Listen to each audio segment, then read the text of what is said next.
So here we are back in the winners section. Winners round 3 with this game between Ronan McCarthy and Jimmy Croxton. Ronan McCarthy played Clint Harrington in the last round. Big comeback. And won the decider in a hill-hill game.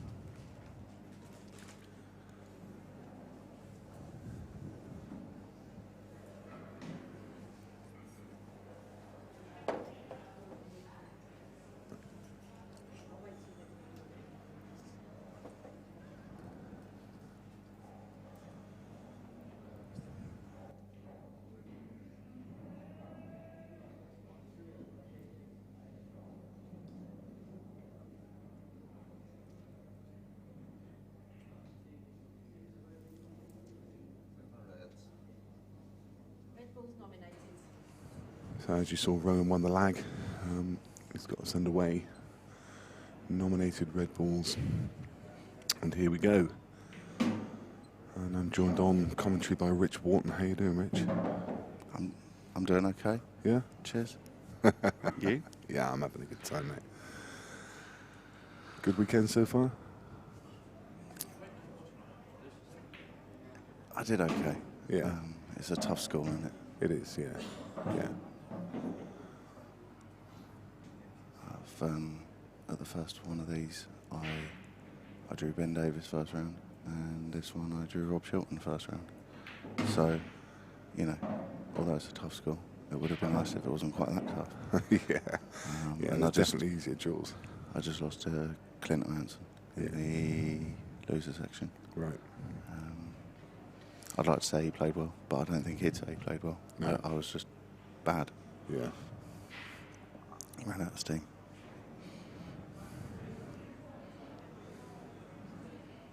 So Ronan against Jimmy. What's your fancy in this one? Ronan came through a hill against Clint after making a bit of a comeback. Am I completely wrong on this, or did these two play in the first event as well? Yeah, you could be right. Actually, talking about hill games, Jimmy came through against a hill game against Dylan Leary. I do have the draw up for the last one, so if I can find one of them, shouldn't be too difficult because Ronan McCarthy went really deep. What a great shot! What a great shot!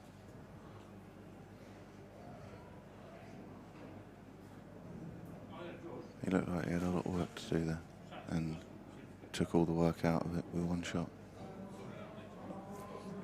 Nope. No, Ronan played Dylan Leary, Brian Halcrow, Phil Harrison. In fact, he sent Phil into the losers. Yeah. Rob Chilton, Carl Morris, and Stefan Ricidi. Okay. Oh, unless it was... No, did Jimmy get into the last 8? I don't think I so. can't remember now, no. Compromised a bit there, but this is a very makeable black and one I'll certainly expect to get. And indeed, oh, I was going to say, I was just about to mark that one up for him. Don't expect to see Ronan McCarthy miss a ball like that, and he looks a bit perplexed as well. There we go, look. He's missed it by quite a long way as well. He has, yeah. Is it rare? Is it because he was just wary of that yellow hanging over the middle bag? He's just made sure he's screwed it off, and that's just thrown the ball a little bit, perhaps. Yeah, but he didn't really need to do that. I thought No. he could have just rolled it in. I mean, Ronan, for me, is a player very similar in a lot of ways to the 9-ball player Ralph Suke, who he takes his medicine and he doesn't try and overcomplicate things. And there's a saying in 9-ball where they say, like, you take what the table gives you. Yeah, yeah. Rather than trying to force something that isn't really there. Yeah. Now, a lot of players there would have tried to, gear up and smash the ball in, and Yeah. Get a bit closer to the and black, he's took make his the black medicine, easy. and he said, you know what, I'd rather have a shot at it. Yeah. Yeah. And he's good enough that he doesn't often miss those when he leaves himself a shot. So No, he really doesn't. That was a real surprise when went wide. as you say, you were about to chalk it up. Yeah, absolutely.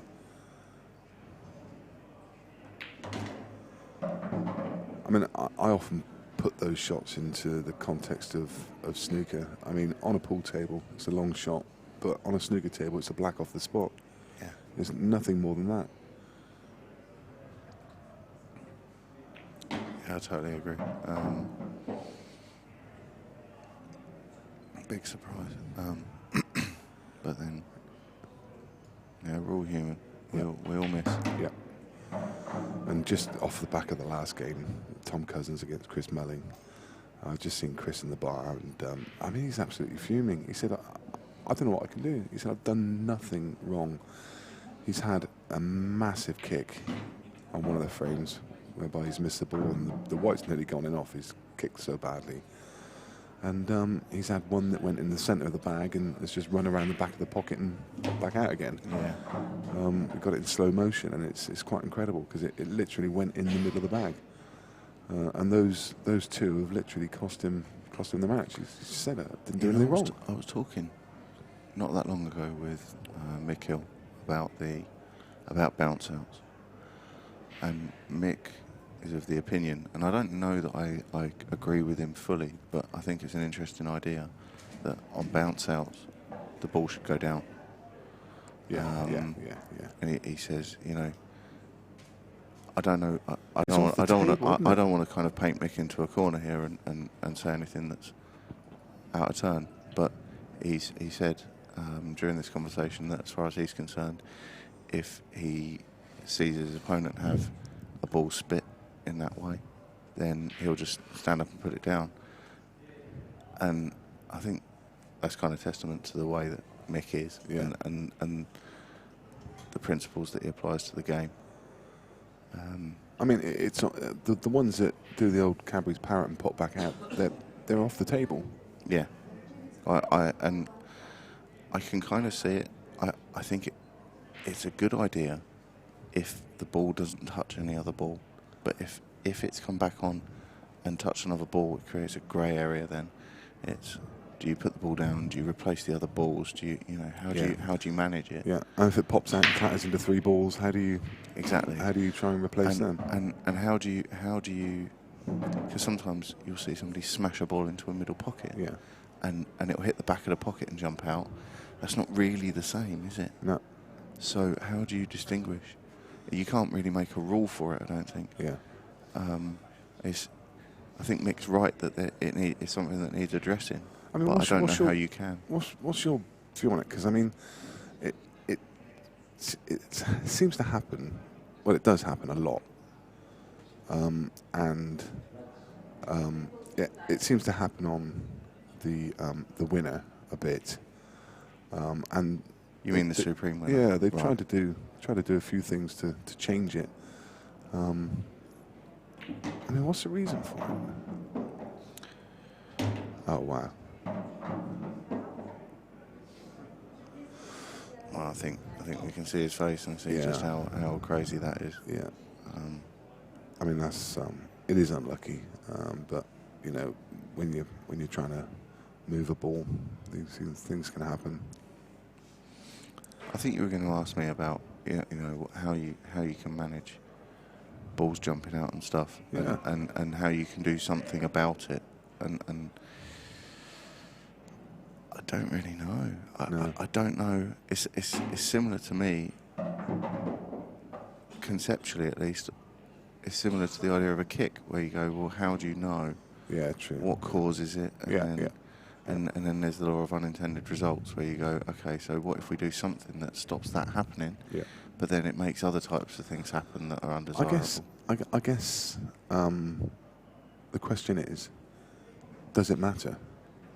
Because it does even itself out. Does what matter? Sorry. Well, the kicks matter, the bounce outs matter, because they even themselves out. You're going to get one, your opponent's going to get one, you're going to get a run of good luck, your opponent's going to get a run of good luck. It does all even itself out over a matter of time.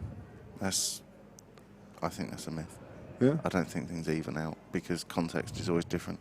If I'm playing somebody I'm a big favourite against and I get a kick at 4-0 up, but then somebody else gets a kick against me at 7-all. Yeah. It's not, you say, well, that's one kick each. It's not the same, though. No, it's not. No, you're absolutely right. There is a context. Anyway. They say the chalk, I'm trying to think what the name of it is. The Tarum. Yeah. John Chapman, he's from around my way, and he plays with it. And he says, it's amazing, doesn't get kicks, he can't fault it. I just don't know whether I want to pay £15 a block for chalk. Well, it's funny you say that because Chris Melling was on commentary yesterday and he said, I can't believe more people aren't using the Tarum chalk. He said, I've been using it for 4 months. And he said, I've literally had one kick in all that time, and he's just had an absolute howler in the last game. A massive kick, which has cost him the frame. And quite possibly it changed the context of the match. Well, I don't even mind saying I was rooting for Chris in that match. Not for any other reason, to be honest. And I like Tom. I get on with Tom. Yeah. I think Tom's a great player. But Chris adds something to the event, doesn't he? And I'm not saying Tom doesn't, but Chris just adds a real interest for people. Yeah. Just because I love watching you're gonna get that flair, you're gonna get that something different. You're gonna get that excitement. The speed he gets around the table. In some ways, it's almost like a lake, and you're going to get some entertainment when you're watching him. Can't believe, to be honest, you've just compared Chris Melling to Craig Lakin. But yeah, Craig will enjoy that one. But no, I mean, how much has he paid you? I mean, it's just from the entertainment value. Yeah, I love watching Chris. Ronan's given himself now. If he gets anywhere near this black, he can ping it in off the red. Make the shot really easy. Yeah. This a little bit of an unwanted kiss, but he's still absolutely fine.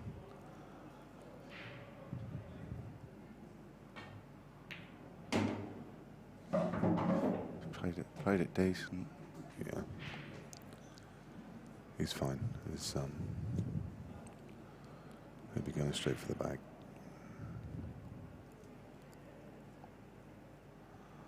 I want to say it's a given, but I nearly said that in the last frame. So anyway, he does pot it, and it is one frame each. Lots of really interesting games out in the arena. Not just the winners section, but there's also the losers round 5, which is just littered with talent. Rob Chilton's playing Craig Marsh, and he's 1 frame to 0 up. Sean Story and Tom Cousins is straight back on against Sean Story. They practice together, don't they? Or don't they live quite close? I could be wrong on that, but I think they live close together. Craig Waddiam 2-0 up against Clint. Mark Farnsworth is playing Jason Shaw. What a game that is. Mark Farnsworth 1-0 up against Jason. In the winners section, Carla Donohue's playing Dean Richardson. Dean is one of 2 non-elite players still on the winners side. Gareth Hibbert's playing Phil Harrison, and Gareth Hibbert's 3-0 up against Phil Harrison. That could be a turn up for the books. I mean, it won't be a turn up for the books because Gareth is just an incredible player, but Phil's hit another gear this weekend. Jordan Church, who has been playing amazingly this weekend, is playing Stevie Dempsey, and they're locked up at 1 each. Carl Sutton's 4-0 up against John Rowe. Mick Hill's playing Yannick Beaufils. Again, have been practice partners and good friends for years. Yannick's won the first frame. Adam Davis, John McAllister. John McAllister's been carving his way through this winner's side. 1-1 they are. Liam Dunster 2-0 up on Gaz Royds. Gaz Royds is the other non-elite in the winner's side. And just dropping back into the losers, Ryan Clark is 7-4 up against Tony Halpin. Victor Inderbar and Arfin Dad are in a real battle there at 5 each. And Adam Marlowe and Craig Brown are 5-all. Apparently, I just saw Mike King as I walked through the bar a second ago, having commentated on Tom Cousins and Chris Melling. He said, I drew the short straw there. He said, I've just been over there commentating on Richard Toomey, and and Victor in the bar, and he said there were two people watching, literally, and he said at one point, he said, I saw Victor and Laban, mum and dad pop in, and then they went off and watched the Tom Cousins Chris Melling game. He said, I probably did that there. The only commentary stint he's done all weekend, and he did it well. Cousins and Melling's on the other table. So, I'm just trying to work out, because James had ball in hand here, but I don't know if that was off the break. I should have been paying more attention. Yeah, sorry, I was running through those scores. So if this was off the break, then I don't understand why he's gone red.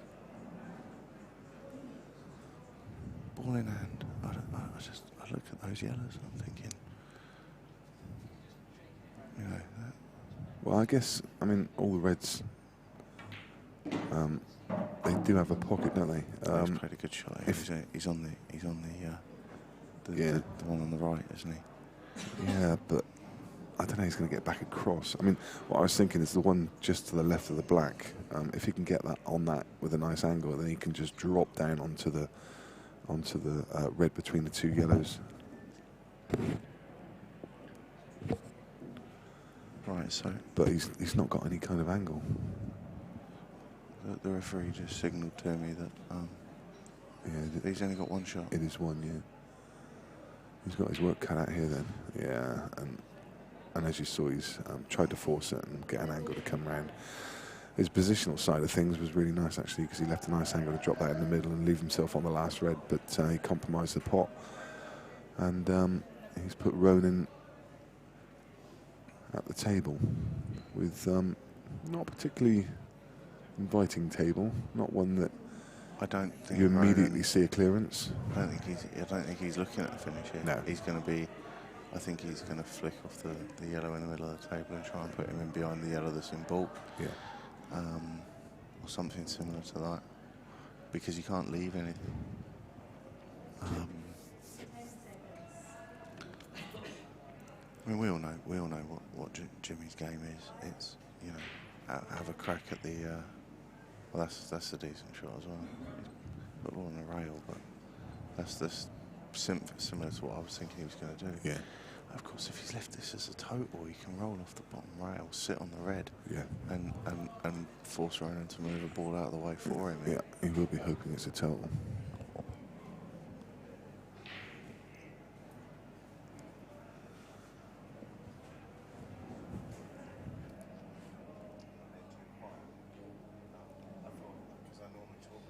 No, that's fine.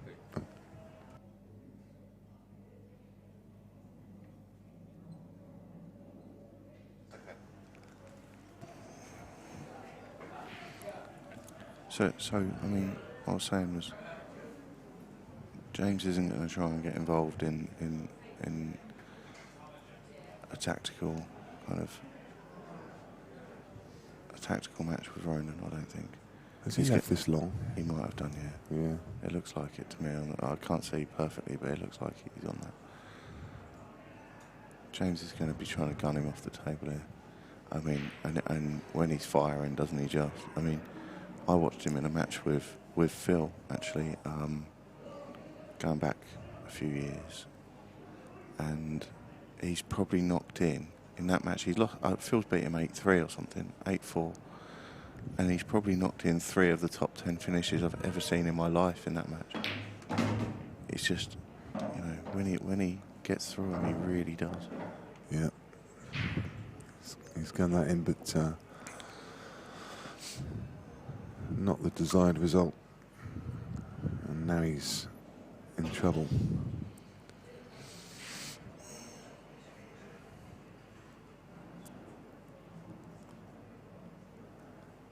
I'm not quite sure what he's going to do. I don't see any attacking options. He's going to go one round and try and kick the red in. Yeah, but he's just touching ball. That's how I wasn't sure he could get through the gap and find the potting angle. So, okay, so nice open table for Ronan to have a go at these. And you'd expect him to go game from here. Yeah.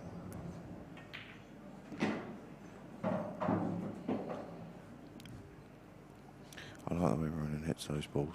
The ones that are a little bit funny into the middle, a lot of people, myself included actually, you try and float them in. And Ronan doesn't float them in. He backs himself to knock them in, and, you know, he hits them confident. Sometimes that, you know, it gives you a less margin of error if you flick a bit of knuckle or anything, it's not in, but... Yeah, he backs himself to find the middle of the pocket, doesn't he? Yeah.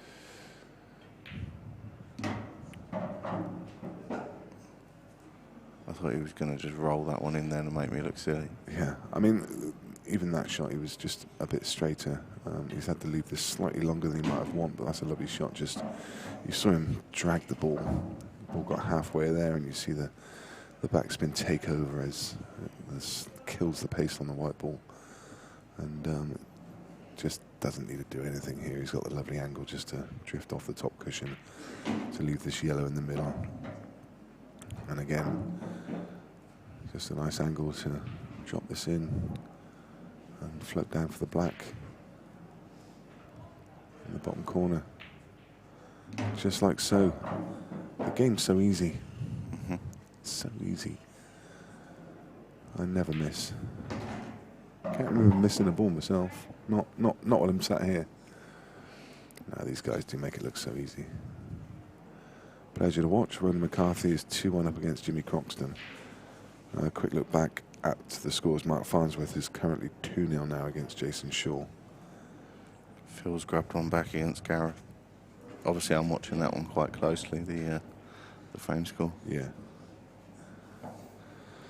Craig Marsh, 2-1 up against Chilton. Tom Cousins 1-1 against Sean Story. Yannick Bofi's still 1-0 against Mick.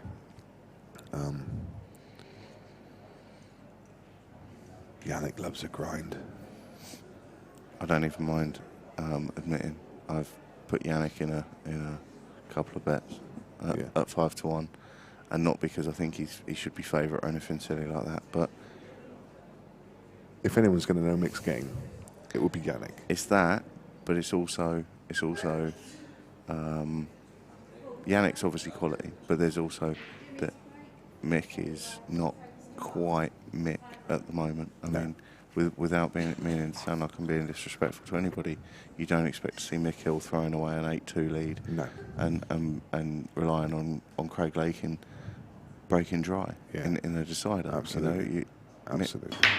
I mean, Yannick admitted, Mick admitted it on commentary afterwards. He said the way his game's gone recently, he's actually starting to turn a little bit OCD. He works out a pattern, and he has to play it out in that pattern because the challenge in his head now is to conquer the game, not just to win. He wants to conquer the game. He wants to play everything to perfection, which means, you know, no plan Bs. There's a plan A, and he has to execute that plan A.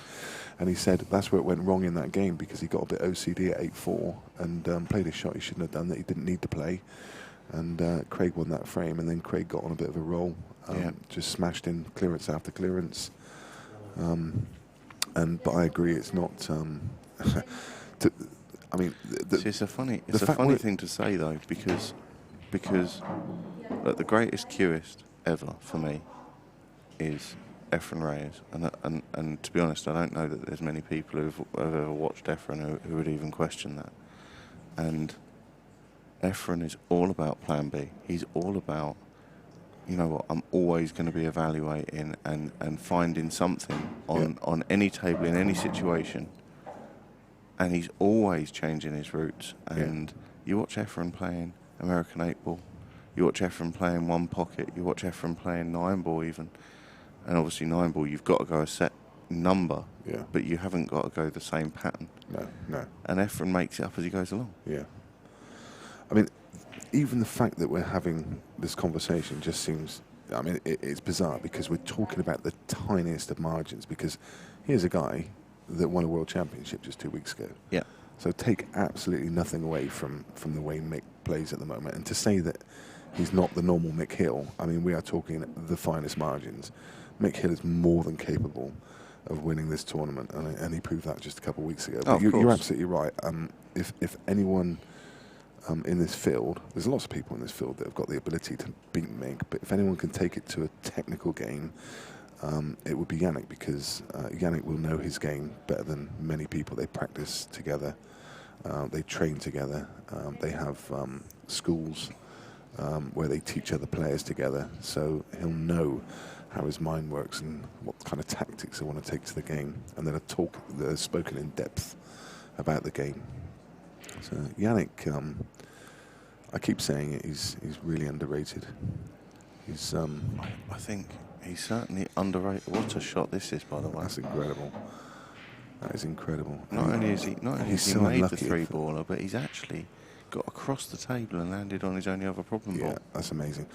And he had a really good look at that red, because it's landed on top of the yellow, and I just wonder whether it does pass that yellow into the pocket. He had a really quick glance at it. I think so it goes. yeah, I think it does go. Otherwise, you might have seen a shake of the head or something. But he was straight down to play the next shot.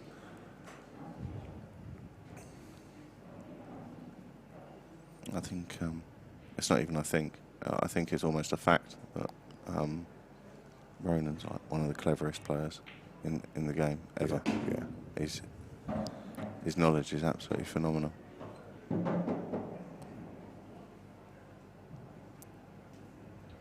He's turned that from a difficult position to one where he's now, you know, huge odds on to win the frame in one shot.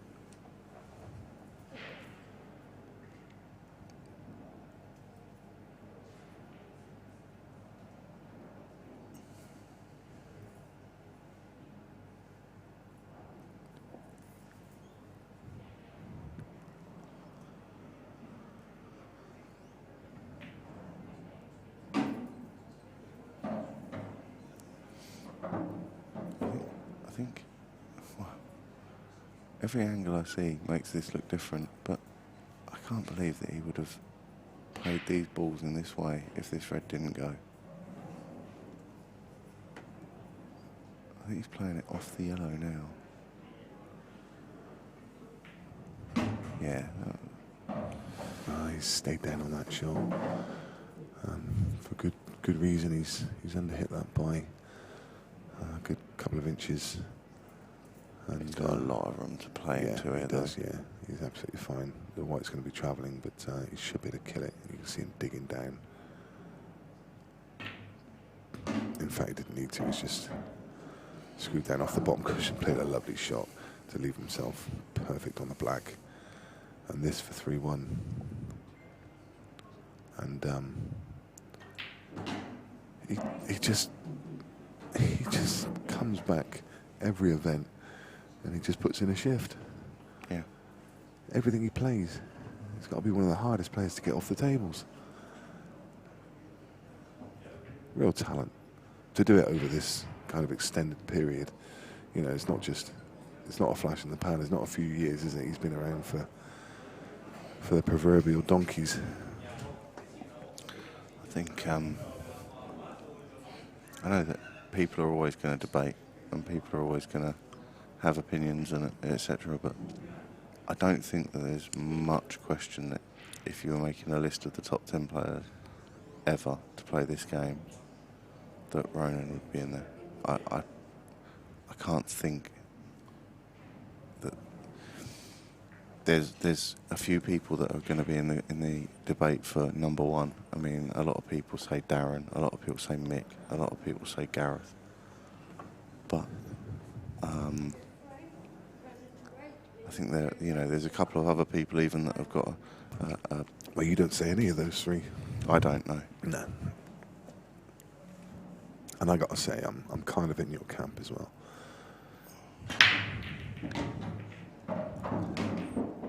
What a break! But I've heard people make cases for Chris Mellin, and I think that's, I don't agree, but I think it's a justifiable thing to say. Yeah. I don't think that you can say categorically no. The other thing is, I don't even know that most people know, but Mellin had his cue stolen when he was at his best. Mellin played Jason Twist in a final in about 2003? Was it 2001? I think he won world titles in 2001, 2003. Yep. And he played Twist in one of them, and it was the best I'd ever seen anybody play. It was absolutely astonishing. And not long after, his cue got stolen. Oh, wow. And I was there for a conversation with Mick and Chris, and there was a talk of a big money game, and I remember that Chris was saying, no, I don't mean a big money game between them two. It was about Chris against a third party, and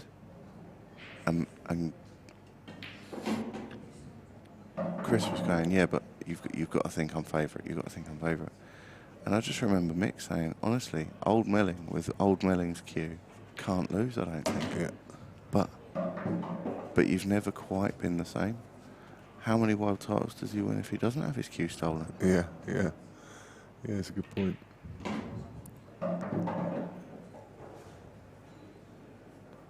Just draw to your attention that Mick Hill versus Yannick Bothies is still 1-0. I bet Yannick's got 4 pockets covered.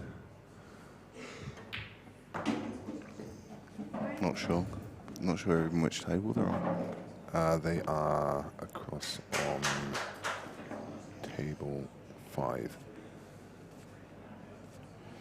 So that'll be, I think it's just in this corner of the arena. It's either this corner or the far corner. Anyway, it's... So winners' results at the moment, winners' ongoing scores. Croxton, that's 4-1 down to Ronan. Kyle Donahue 5-1 up against Dean Richardson. Gareth Hibbert 4-2 up against Phil Harrison. 2-2 between Jordan Church and Stephen Dempsey. 5-2 Carl Sutton leads John Rowe. Yannick is 1-0 up against Mick. They might have just forgotten how to use the scoreboard. No. That game, that's going to be going on for a while. Yeah. Adam Davis is 2-2 with John McAllister. And Gaz Royds has nicked a couple back and is now 2-2 with Liam Dunster. And I'll tell you something else, is Victor in the bar and Arf and Dad have been 5-5, I think, pretty much since we sat down. Yeah.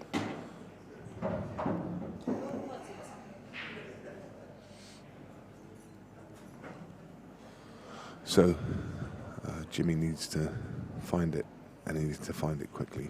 Yeah. Because otherwise this one's going to quickly get away from him. Ronan McCarthy at 4-1 up is formidable at any time, but when he gets his nose in front and creates a bit of a gap, then there's going to be no stopping him. But Jimmy, more than capable give away much, no, Ronan. No. Jimmy more than capable of stringing together 2s and 3s. Well, that's kind of the point, isn't it? That's what he's going to have to do, is he's going to have to gun Ronan off the table, because Ronan won't make the sort of mistakes that are going to gift him the match. He's going to have to take it away from Ronan. He's missed that by some margin. Possibly a little bit of a method to his madness as well. He made sure that he just nudged the red across as he played that, just to put those two I like the shot. on the side cushion. You didn't like the shot, but I like the shot. No, I don't mind it. I mean, it just wasn't plan A, was it? I mean, plan A I think was the potty. He's got plan B, which is to just push that red safe. Plan A there for Jimmy is make sure that all the balls are open. Yeah, he's tying up Ronan's balls, but he's got all his own yellows out. Yeah, but sure, I mean... If the ball goes in, he goes game. Yeah, exactly. But there was no point potting the ball and not playing that cannon exactly like that. No. So he's compromised a bit. Yannick has finally Yannick's found the scoreboard. Yannick's now 2-0. There's me saying that Ronan isn't going to gift him the chances, but he has done. He has done there. So this should quickly be 4 frames to 2. It shouldn't take any time in putting this one to bed. Do you know, he's got to play these in the right order, though, to make them easy. I don't think he can just run around the table and smash these in, because there's a yellow that doesn't go anywhere at the moment.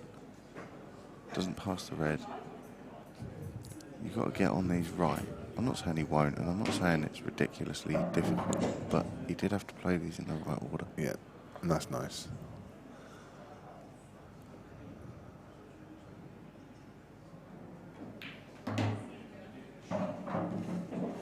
Probably.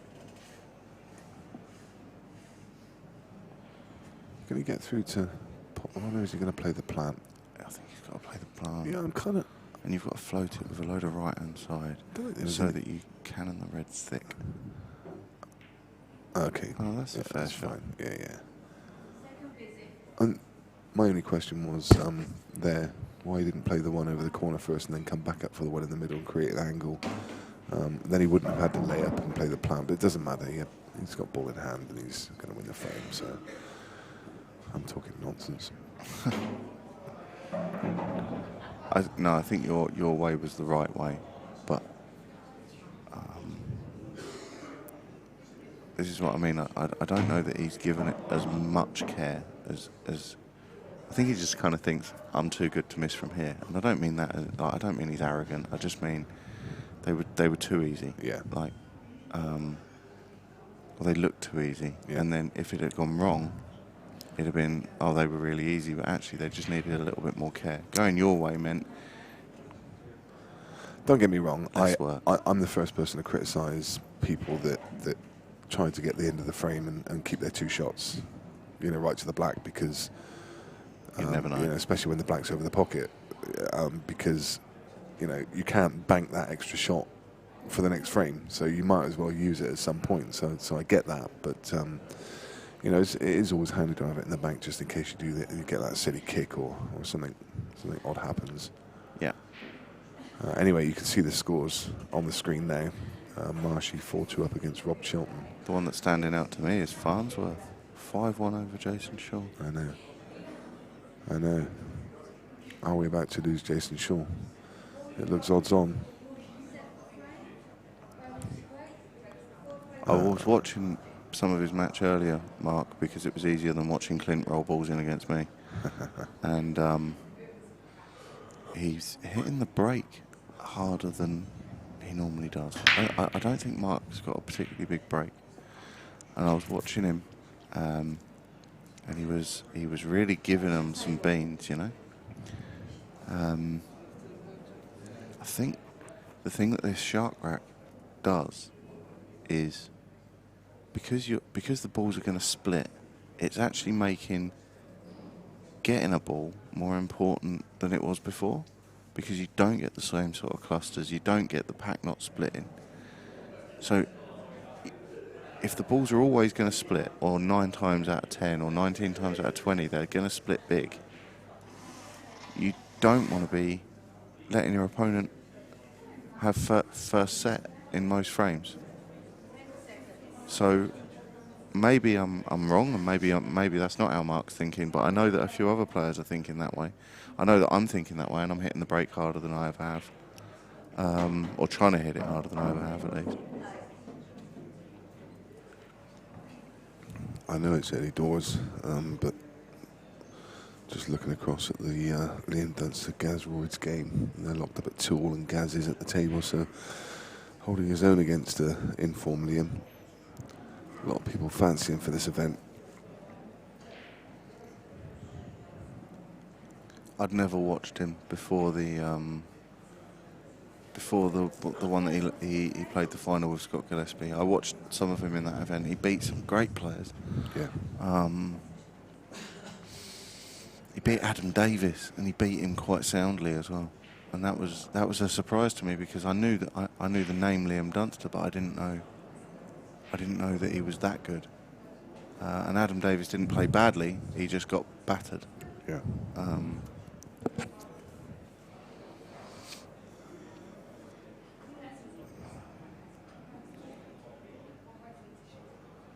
Hamper queuing. Just cue that one in. Just still cued it beautifully well.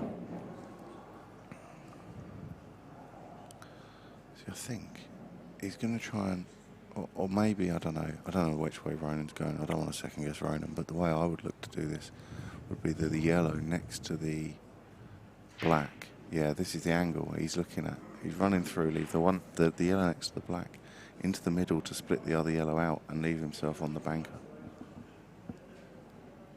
Yeah?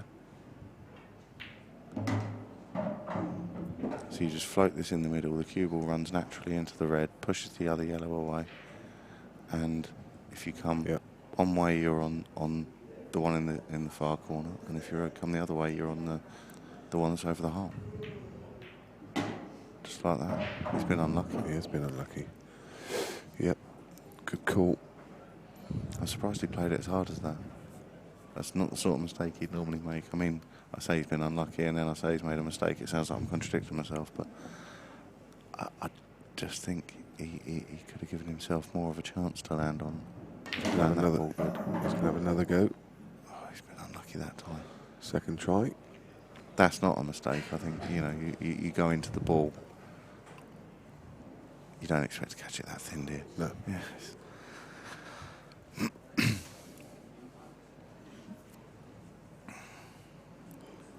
Going again here. He's going after it. Oh my goodness me. Well. See, Jimmy's tapping the table. Or Third time tapping his leg, I suppose. It's a great shot. It really is. But it's gone just slightly high, hasn't it? I mean, and if he wants to play it in the corner, he's hampered, isn't he? Yeah, Oh, no. yeah. I mean, it will cut in the middle, but it's the white's flying. You're either going to flick the other yellow thin, or you're going to miss it at pace and come back up the table. You got to be fortunate to be on the other one. Yeah, yeah. And there's always a danger. Yeah. So presented a great chance for Jimmy to pull back within one frame and get back on serve as it is.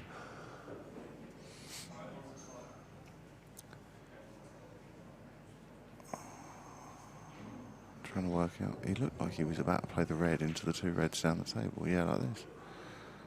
Yeah, he's playing it almost like a black ball shot, isn't he? Just using the first one to develop, knowing that he's good enough to clear the rest with one shot. I like that. Smash them open and roll them in. Yeah, I don't think enough players do that in world rules. As I said earlier, they try and carry that shot.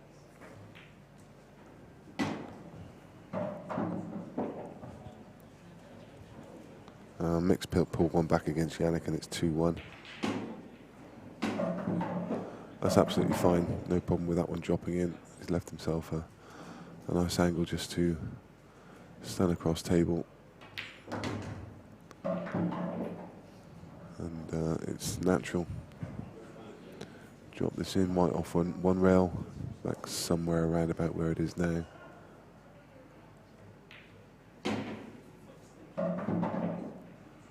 Or you can play it off too, that's still absolutely fine. It just means you get to put your cue through it a bit more. Yeah. Rob Chilton's pulled another one back against Craig Marsh, and that's 4-3. Clint 4-3 up against Craig Waddingham. Craig Waddingham had a massive match with Joe Prince earlier. I don't think either one of them played amazingly well, but Joe wasn't fancied, obviously, and he went, I think, 5-2 up or something. And Craig's just pounced on him a bit, got back to 5-all, and then it was a bit scrappy all the way to the end. Mark Farnsworth is currently 6-2 up against Jason Short. And there's a man who he looked pretty ordinary yesterday. He really did in his opening game, and he got pushed into the loser's side. And then nearly lost to Nosco, didn't he? Well, he should have lost to Nosco. Let's be fair. At 7-3, and yeah, he's had a couple of slices of fortune and a couple of mistakes from Max. Yeah, 7-3 down. Yeah. I didn't realise it was that far. And I knew Nosco was ahead, but I didn't realise he was that far ahead. Yeah.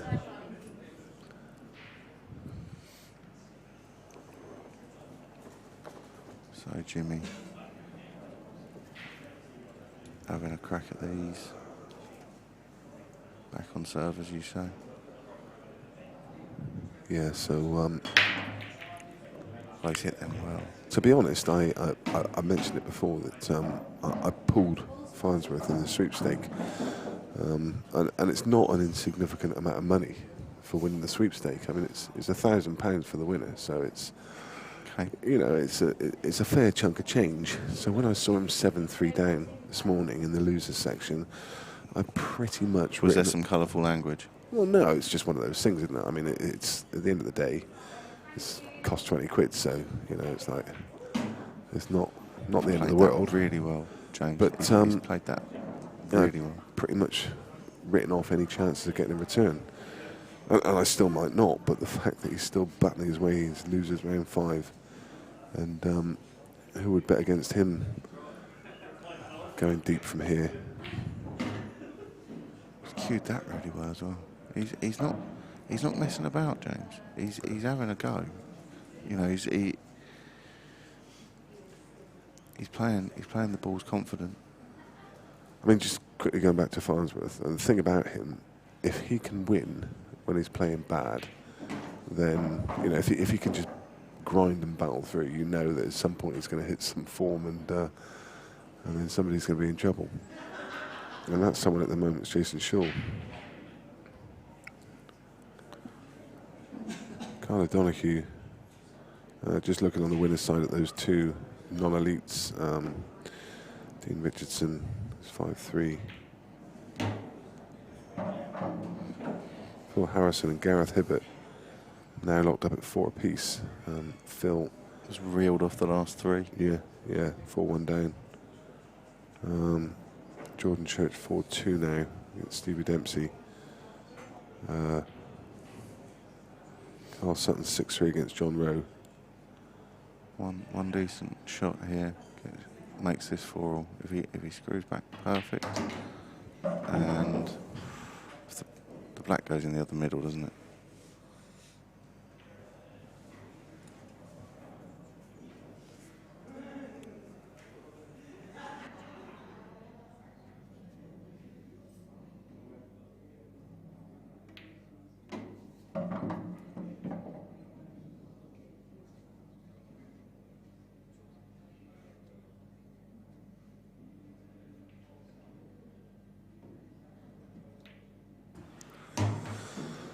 Nice frame there from Jimmy, and he levels things up at 4 frames apiece.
Ronan was just stood there waiting for the ref to finish. He wants to get on with things. Whoa. He nearly screwed it straight in off, and then another ball came over and just nudged it in. So just lost it a bit on that. Didn't hit it flush. Just hit just to the side of the front ball, and that's why the whites tracked across towards that middle. These reds look beautiful. Yeah, delightful. You play the one in baulk, you come back, you leave yourself on the outside one of the 2 that's near the blue spot, yeah. and into the far corner, and then it is dot to dot.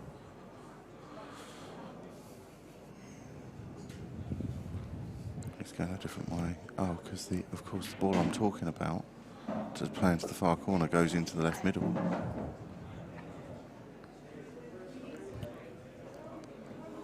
is Yeah, so if actually he- easier than I thought Yeah, it was. if he clears away the one from the... I see the bottom one. Yeah, the bottom one goes to left middle. And Yeah. then the other one goes... In the other middle. In After the he's other moved middle, the ball after- that he's going to play now. Exactly, yeah. Nice gloves. Beautiful.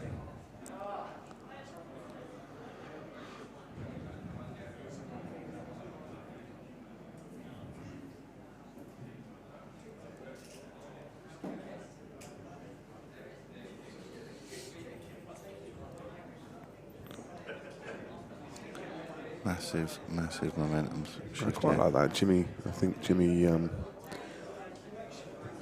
just had something in his pocket that was annoying him when he was playing the shots, and I think that's why he's asked the ref to clean the ball, knowing that the clock wouldn't be running. He just buys himself an extra few seconds to go over and sort himself out. Wise thinking. If you can run this straight through and play the other one into the opposite middle, then I think he will. Otherwise, I wouldn't be surprised to see him nip this in off the yellow. I don't know. It's always deceptive on camera angles, It I is. find, no matter how obvious you think it looks. Yeah. Yeah. In fact, he's going to go top corner and try and leave himself a... I'm trying to work out what his route is here. I'm not really sure. Well, I think I know. He's going to go bottom corner, and then he's going to play the one to right centre. I personally would prefer not to do this because He's gone wrong here. yeah, He's he's got to do work. He shouldn't have had to do no, any work. No, not at all. And that's why I wasn't. The problem was playing it this way. The two reds just below the black. He's leaving them till last, and he has to find the perfect angle on the first one. Yeah. To make sure he gets a shot at the second one.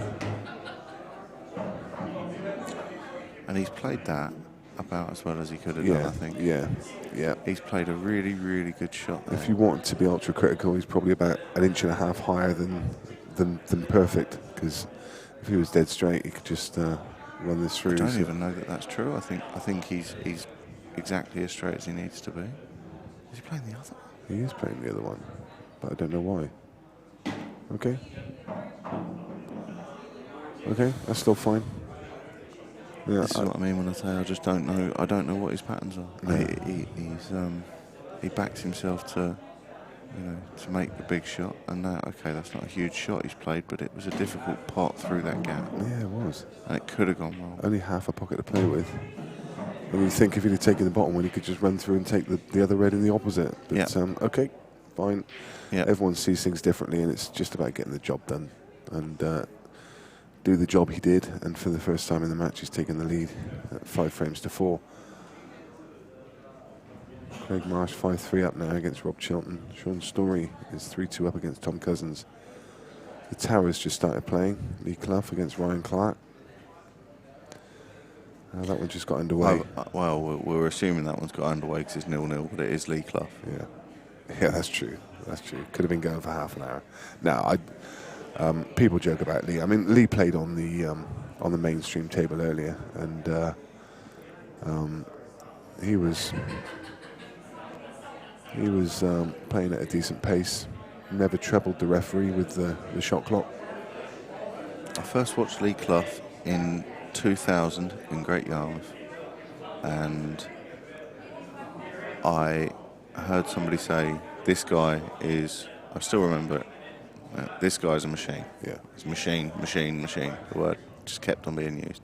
So I stopped and watched him, and he was absolutely astonishing. I don't even know what the event was, but he won something like 8-1 or something, and he was unbelievable. I was going, well, okay. By the way, Jimmy's just absolutely flushed the front of that pack. A lovely break with the white straight back up.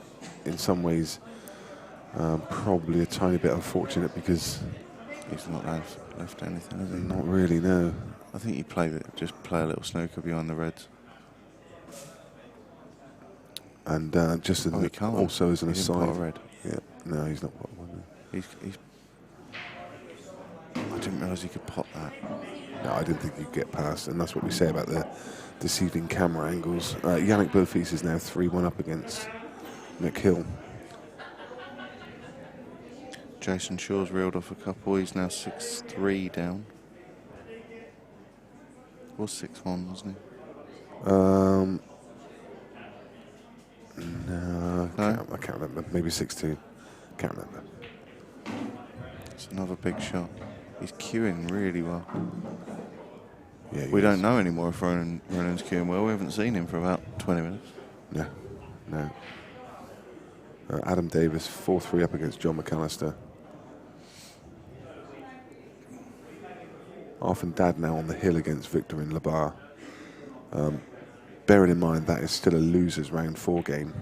That one would have started at 8 p.m.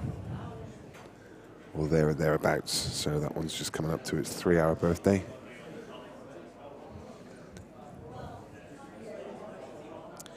It didn't start on time. No, but it has been slow.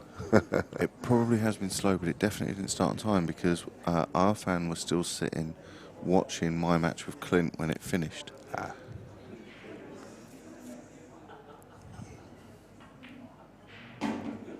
Oh, he's played a great shot here, Jimmy.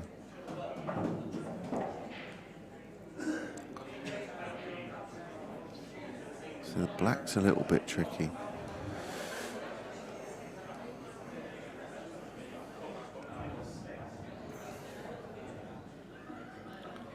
You could play a risky one where you try and pop the red in and go 2 rails and move the black, but I don't think it's necessary.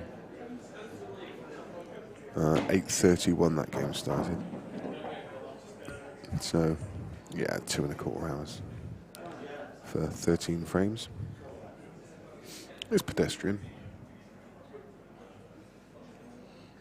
But they won't care. Got to hold this well. And he has. And he has, isn't he? That's beautiful.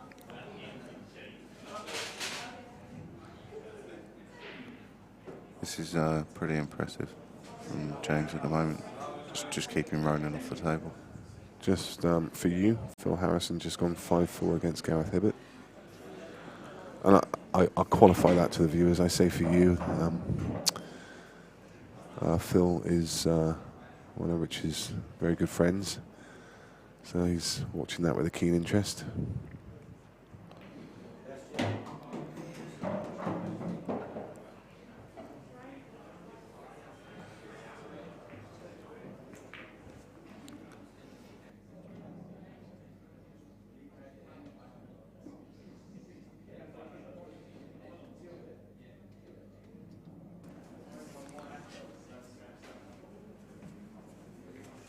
So a quick run through of the scores. Craig Marsh 6-3 against Rob Chilton. Tom Cousins 3-all with Sean Story. Lee Clough 0-0 at the moment with Ryan Clark, just started. Clint Ianson 6-5 up against Craig Waddingham. Ryan Pisani 4-3 up against Lewis Calcutt. Adam Marlowe 2-all with Craig Lakin. Mark Farnsworth 6-3 up against Jason Shaw. James Croxton 6-4 against Ronan. I thought it was 5-4. No, you're right, it's 6-4. Carl O'Donoghue 5-4 up against Dean Richardson. Phil Harrison 5-4 against Gareth Hibbert. Jordan Church 4-3 up against Stephen Dempsey. And Carl Sutton has run away with a match a little bit against John Rowe and is 7-3 up. And Ronan has gone straight in off the break again. He's hardly had a shot at all in the last 4 frames or so. But this is what James Croxton can do to you.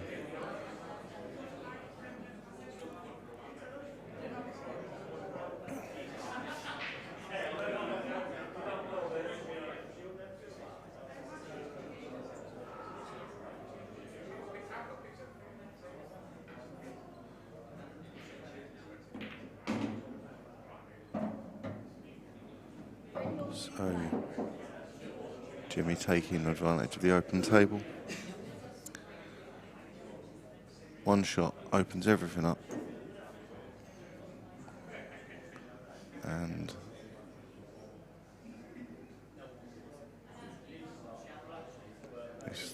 this looks like it should be dot to dot. I can't see many problems here.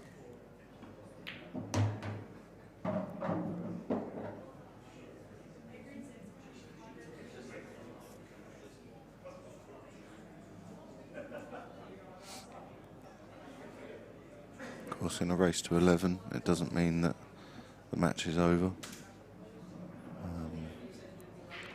Ronan's obviously more than capable of putting something together. Jimmy's had a really bad contact there.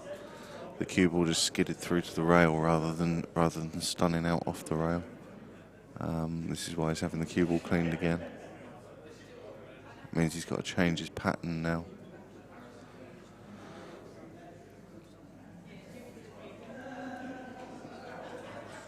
So just a little bit of attention needed, and welcome back, Nick. Thank you. I just wandered over for a bathroom break. On the way past, I just looked through the glass, and indeed the Yannick versus Mick Hill game's happening just over on table 5 through the window there, and Yannick had just won the 5th frame, and he now leads 4 frames to 1.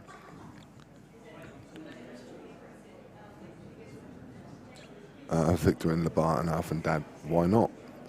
They've gone to a Hill game.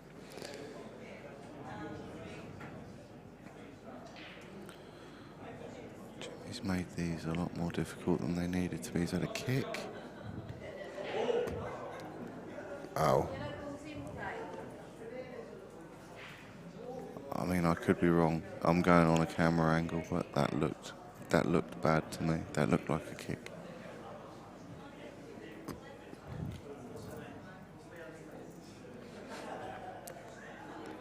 Wow, that could be huge in the context of the match. With that looking like he should go 7-4, he's had a bad contact on a ball 2 shots earlier. Then he's had a kick there.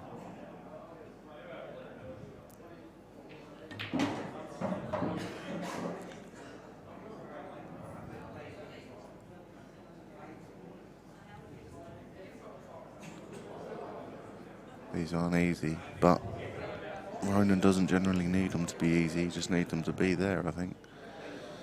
Liam Dunster, Gaz Roy's still locked up. So again, we just look at the non-elite, which is extremely significant when you, as we mentioned on commentary earlier with Greg Batten, it's just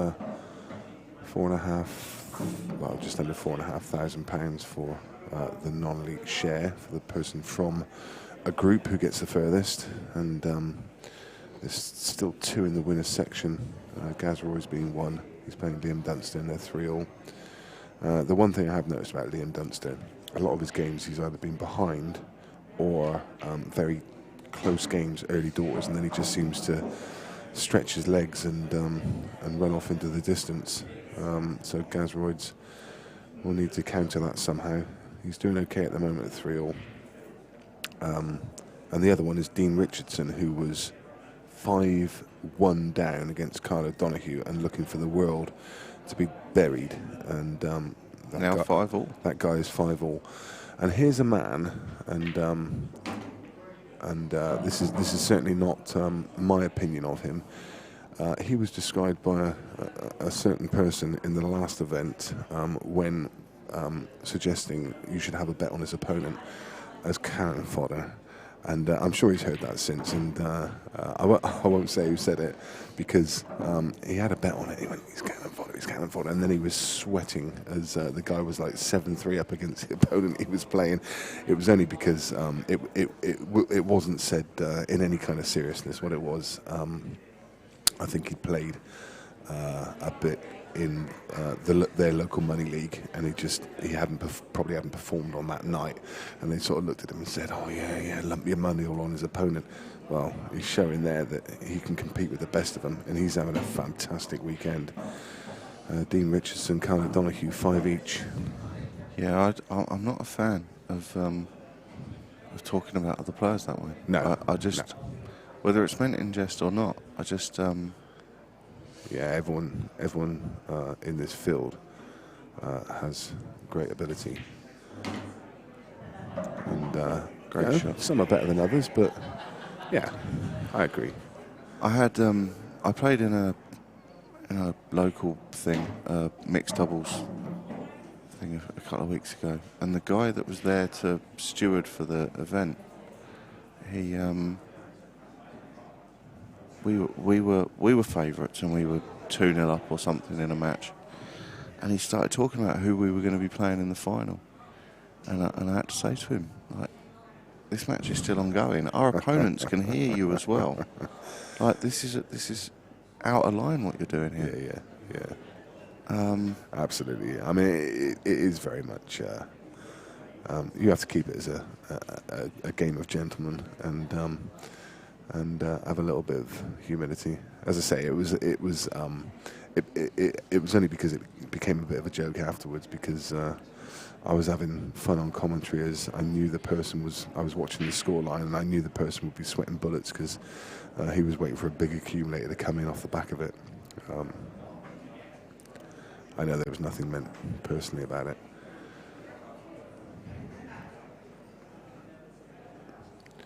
Yannick 4-1. That's some going.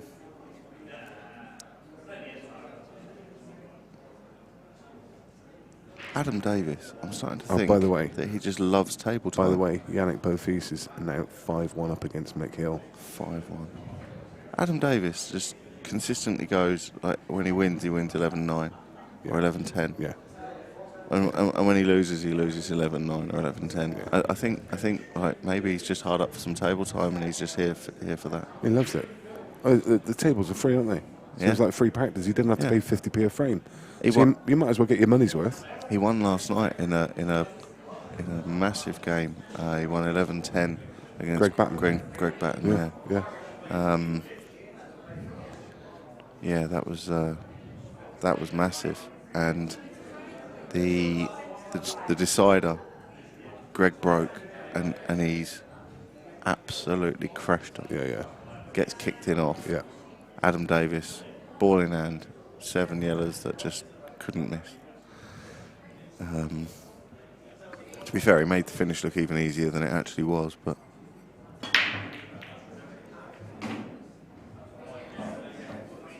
another big break from Jimmy.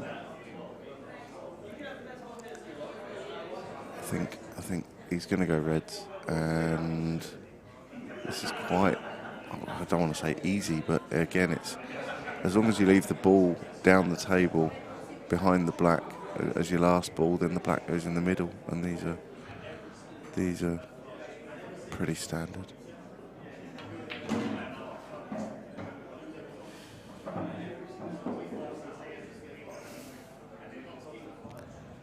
It's not a great first shot.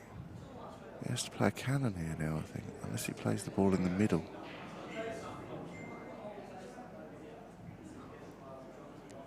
Maybe he can check back up, but it looks to me like he's having to play a cannon.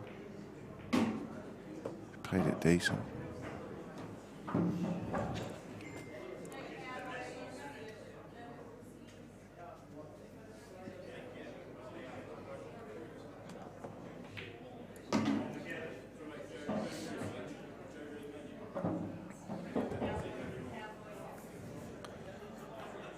So, nothing much to do here. Leave yourself top side of the red, drop it in, drop the other red in, come round 2, leave the black in the middle. Or come round 1, depending on the line you leave. So the Irish contingent are having a fairly good weekend as well. They Carla Donahue still in the winners section, 5-all, and Stevie Dempsey still in the winners section playing Jordan Church, and he's just 5-4 down.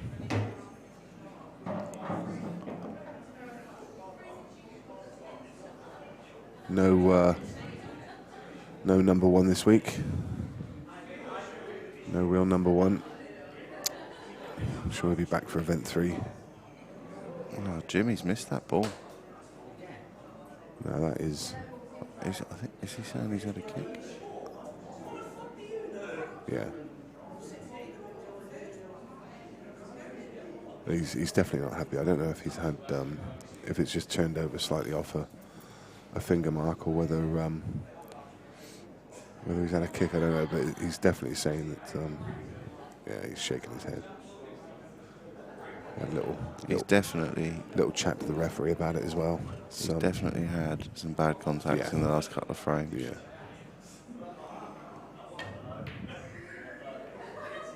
Oh, well, that's a touch. He was leaving him snookered anyway. He was playing the snooker. Yeah, I know, but if that yellow doesn't come across... He can play a swerve or something, I suppose. He can play a swerve and you know, down onto the rail and maybe just get a flick on it. But he's having a go here. This is crazy. Wow, he's not. Oh, I just thought for a second he's not, has he? Has he left the gap? He might be able to flick a double in here. I think he's left enough of this through the gap that he could cross double this in the corner. Has he even looked? Has he looked at the gap? I'm not even sure he's looked at the gap. Or maybe it wasn't there. That was a foul, yeah, it was definitely the yellow first. Jimmy called it on himself. I'm not sure whether the ref saw it or not, or whether she was just waiting for the balls and she was going to call it anyway. But anyway, regardless, it was a foul.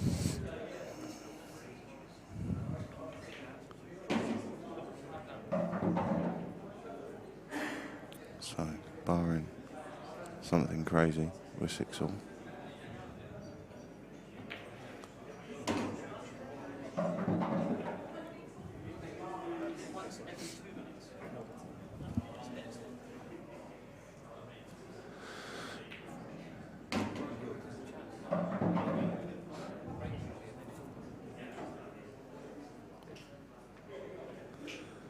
Stevie Dempsey's won. Stevie Dempsey has won the next frame against Jordan Church, and it's gone 5-all. There was a big kind of ooh from all the people looking through the window at the Mick Hill-Yannick Beaufils game, so I'm not quite sure what's going on there. It's still fairly early in the match, so there shouldn't be too much excitement over it.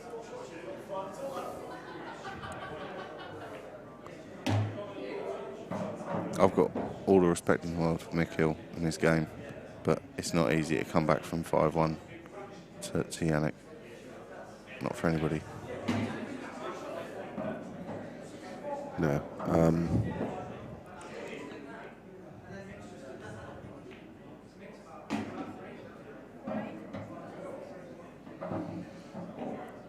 They've just said over there, and I might have misheard, that Mick has fouled on something.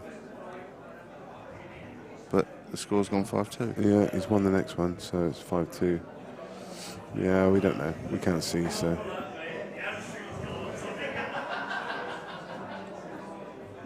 And there you can see all the players have their back to this game as they're watching through the window at that Yannick Beaufils Mick Hill game. Drawing their attention.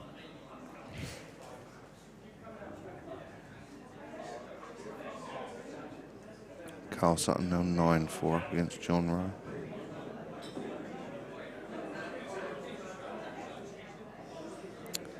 Dunster 5-3 over Gaz Royds. Gareth Hibbert, Phil Harrison, nothing between them at 5s. Been 5-all for a while. Both well known for, you know, enjoying a fudge up, obviously.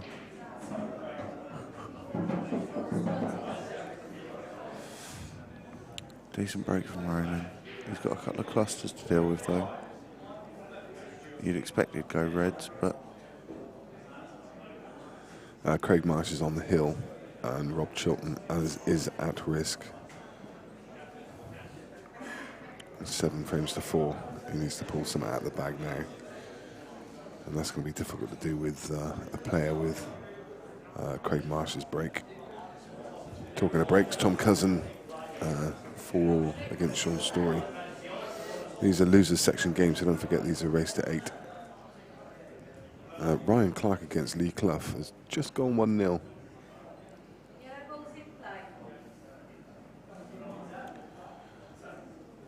Interesting.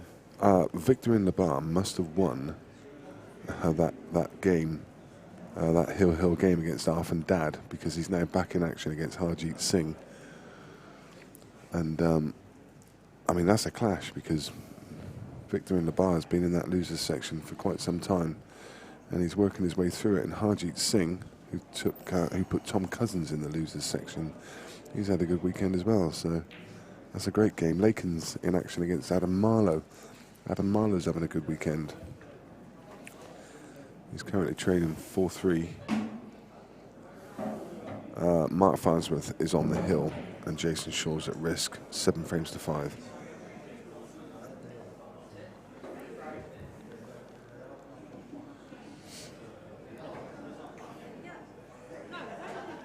Played a clever little shot there, Jimmy.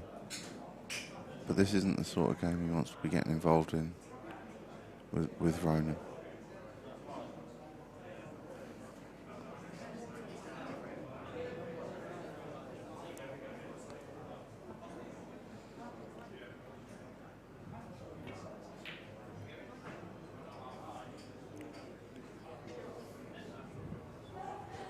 And now That's a great shot. And now Jimmy's in real trouble. Yeah. It's a fantastic shot. Isn't it ever? I mean, it's such a good shot because obviously Jimmy's got this red tied up on the side rail, but now Ronan's got 2 bags tied up, which are one of them absolutely crucial to Jimmy, and the other one he kind of needs as well. Ronan's got all the time in the world now to... I'm looking here, Nick, and I'm thinking it's not the worst idea to drop him in. Just drop the red in. Yeah. Obviously Jimmy agrees. Because you're making him waste a shot. I know that the camera angle we're seeing at the moment is slightly deceptive and it looks like he can get past and he can pop the red over the other corner, but he actually can't from there. Yeah, so that is a very clever shot. Because what he's going to have to do is waste his first shot, and he's still got balls tied up. Yeah. So he can't go game at this point. And any ball that he opens up one of Jimmy's balls as well. Yeah. If he plays that ball like he's looking at, then it pushes Jimmy's ball down the rail as well. I think he's looking at Ronan. He's looking at playing the red off the yellow into the middle. Yeah. And that way he keeps his visit. Yeah. But if that goes in, he wins the frame. If not, then now it's, you know... Yeah, good effort.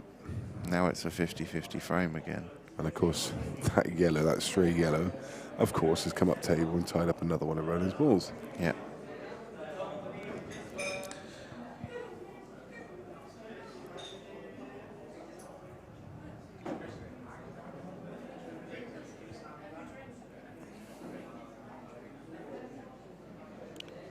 Be interesting to see what Ronan does here.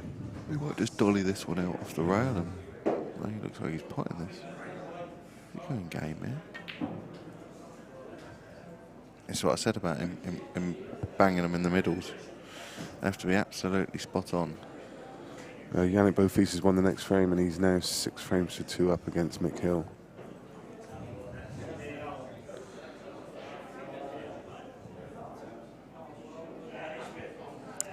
I would love to have known what the bookie was offering. But in fact, did you not say that Yannick was 5-1? Yeah, I'm on Yannick at 5-1. So if Yannick was 5-1, that means that Mick was 1-10.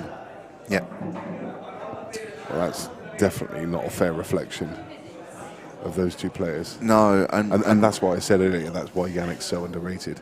Because even the bookie's underrated in there. He's never a 5-1 shot. He's almost always really good value on the book. Yeah. There's been times when he's been kind of 7-4, 2-1, and I'm thinking he should be 1-3. Yeah. And I think it's just a case of a lot of people don't really know how good he is because they don't know. Yeah.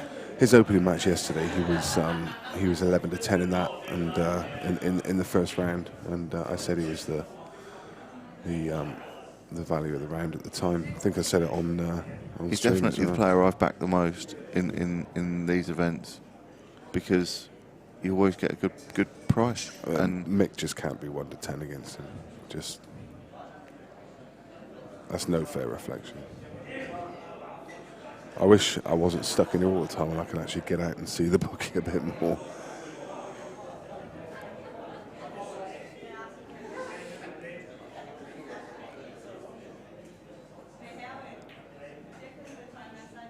But then I think the other value bet of this round was Jimmy Croxton. Yeah. What price? 7 to 4. Oh, wow. Yeah. And as I say, Ronan's a great player, but you're effectively betting at 4 to 7 if you back Ronan, or sorry, he was shorter, I suppose, but you're effectively backing Jimmy to not play properly, because if he plays properly, he's not that price. You know, if the balls go his way and he starts firing, he's at worst he's even money. Yeah, nothing between them. Nothing between them on the scoreline either. It's 6-all. Yeah, and the interesting thing for me here is that the momentum looked like it was all Ronan's way, and then Jimmy started firing, and he looked like he should have gone 7-4 in front, and then there's another shift in momentum, and Jimmy's going to say it was kicks, and you can't say he's wrong. No. Jason Shaw is battling back. Really? Yep. 7-6 now. Mark's still on the hill, but he still needs one more.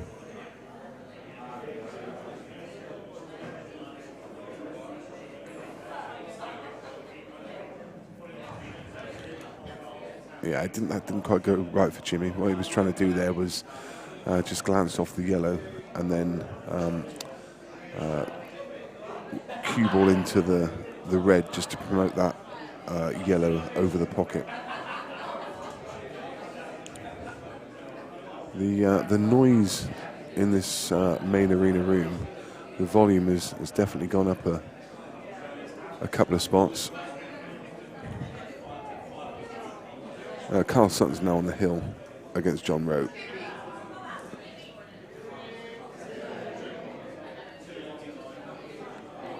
Carl Sutton's on some form at the moment. I mean, just off the back of that. That's very loose. That team win as well. Loose. I'm amazed that Ronan has given Jimmy a shot. If he has given him a shot at the other yellow, he was trying to freeze him up on the yellow that he's now next to and make him play that ball away. And if he's left Jimmy a shot at the other yellow, then he's got a finish on.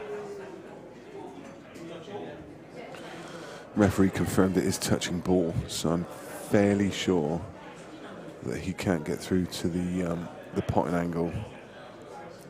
Might be on the double though. Well, at worst he's got the cut back to the corner. That cut doesn't look that big on the camera, but that's a big cut. Yeah, it is, yeah. So just deciding against it and using his... I don't like that shot. Don't like it at all. He's basically gone, here you go, Ronan, have a free shot at smashing the balls out. Yeah.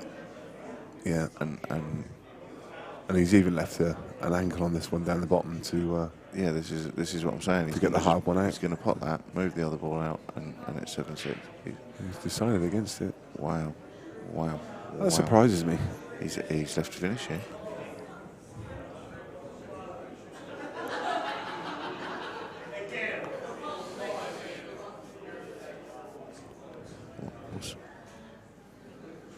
He's trying to take that back. It's a great shot. That It wouldn't really have been my is. choice, but Yeah, fair no. play to him. What a good shot. Played it superbly well.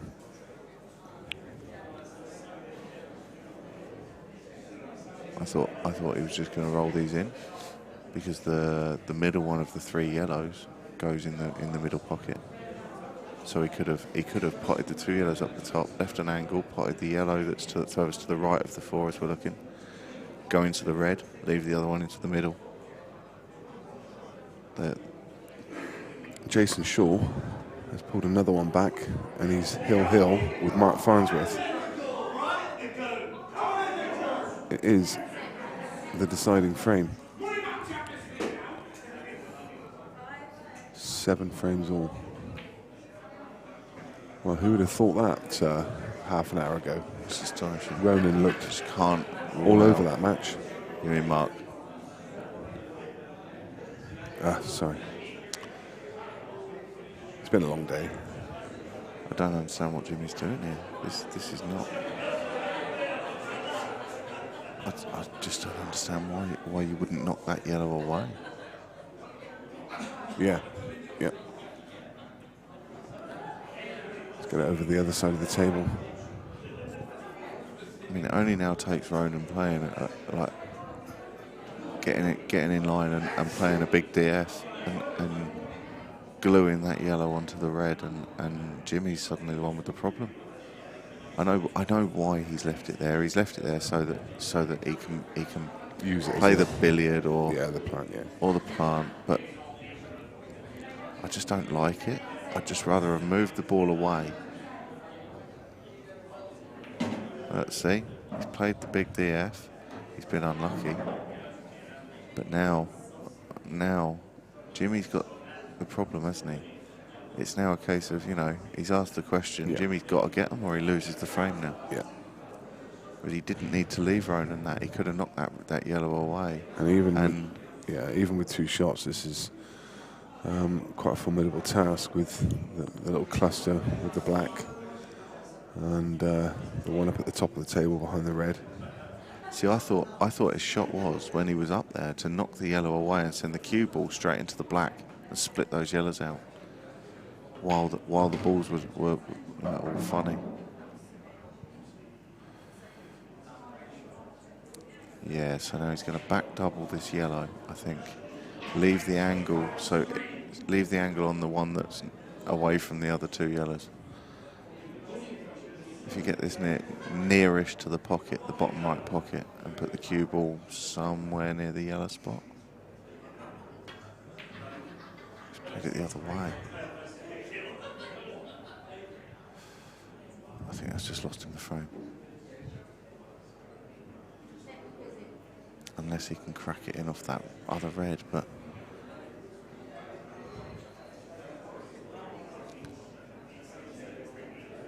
he might have to play it now. Play it now and try and get the cue ball off one rail into the black or something. It's just a low percentage shot. Nothing between Jordan Church and Steve Dempsey, 6 frames each. Oh, I'd love to see the conclusion of that Mark Farnsworth, Jason Shaw game, 7 each. But they're not on the stream table.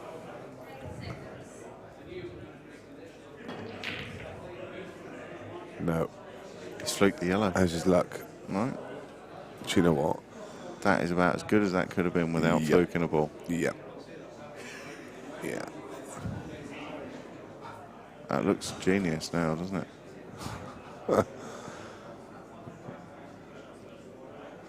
I hope he put his hand up. Wow. That's all I can say. There's me saying he's lost himself the frame. I didn't know he had that shot in his locker. Do you remember what I said to you about Liam Dunster and Gaz Royds? That Liam Dunster seems to be a slow starter. Well, they were 3 each, and Liam Dunster's now 6-3. He just does it. Yannick also 6-3. Yep. Next one, the next one. Hibbert 6-5 up against Phil.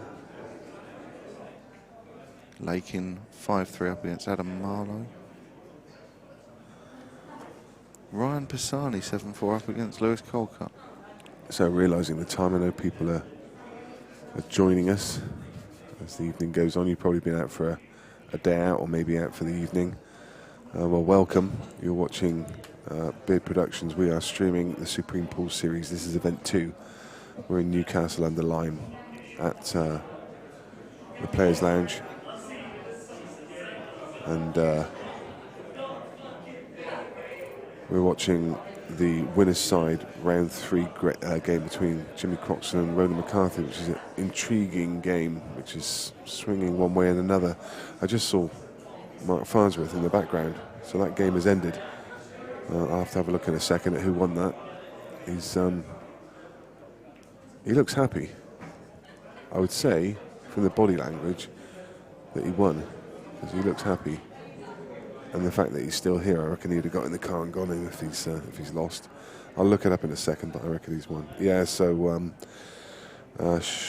someone just messaged me and said that Farnsworth won that decider, so good stuff.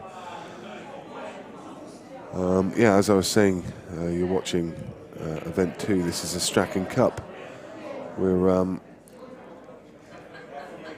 late into the second day.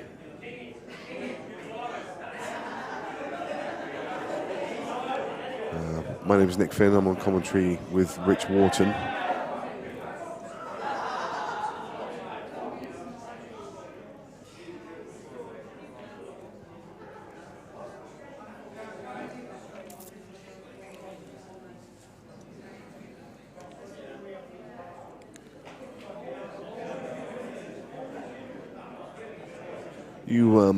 You've clearly got a real love for the game. I mean, you don't just play and enjoy playing. You obviously enjoy watching pool, and you seem like a bit of a buff on it as well. Would I be right in saying that? I've been called worse. Would I be right in saying that? Yeah. You're a bit of a pool geek. Yeah. I watch a lot of different styles. I mean, I don't really get involved in a lot of the stuff that goes on, you know, the pool banter stuff. I don't really think a lot of that even qualifies as banter. No. But I think there's a lot of people hiding behind the fact that it says banter at the top of the page, so they can just abuse people and then just go, "No, it's only banter. You're on a banter page." yeah, There's a bit of that. I think you get more from it if you watch different stuff. So I watch a lot of Efren Reyes. I watch a lot of One Pocket. Oh yeah, yeah. See, it's amusing to me. I've heard a lot of times now people say stuff like, you know, the way to beat me is to fudge me up because they think I can't play the game. Yeah. That way. Phil Harrison says that I'm in the top 3 fudgers he's ever met. So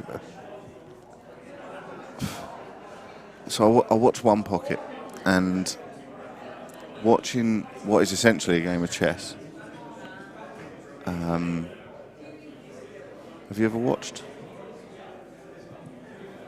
Oh yeah. I'm a big watcher. Yeah. Oh yeah. I watch loads of pool. Yeah, I watch One Pocket and 10 ball and 9 ball and 15 and God knows what, 14 to 1, all kinds of stuff. Yeah. So I watched. There's 3 matches, three One Pocket matches between Efren Reyes and Shannon Dalton, and they're all on YouTube, and they're all about 4 hours each. And I think I must have watched those about 8 times over. Oh really? I mean, I really do. You're a proper pool geek. And I thought I was a bit of one, but no, you're right up there. I just I do. I watch Efren Reyes videos a lot.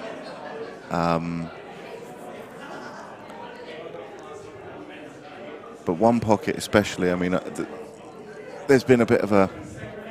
I'm aware that we're not really talking about the game that we're actually supposed to be watching now, but... Yeah, but I mean, they're going through a little spell of stuff, and they know what they're doing.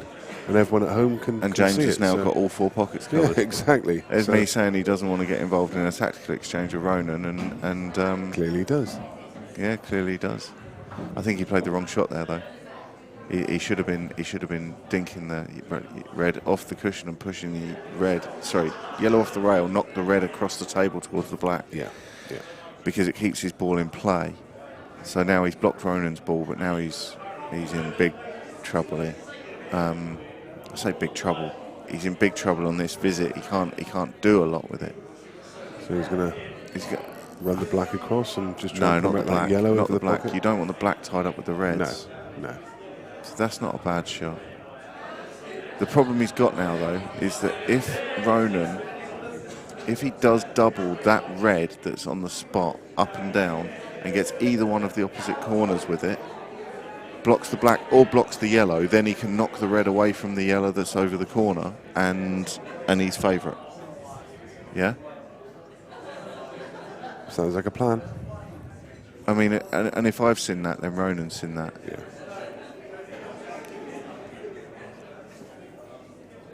He obviously doesn't agree with me if he has seen it.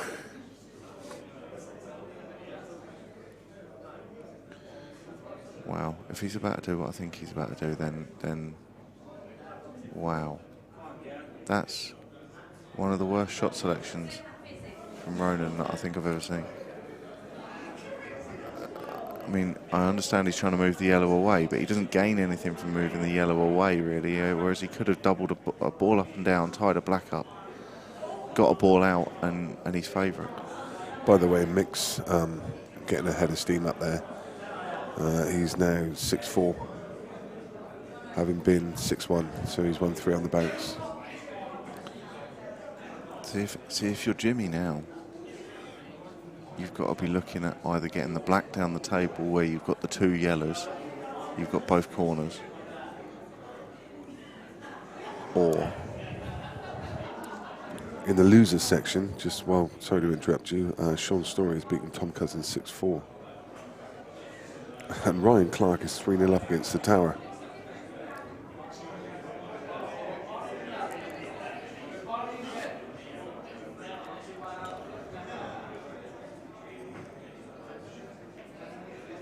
see, I like that shot. There's a lot of people would have been tempted to play the red on top of the other yellow, but you're not gaining anything from doing that.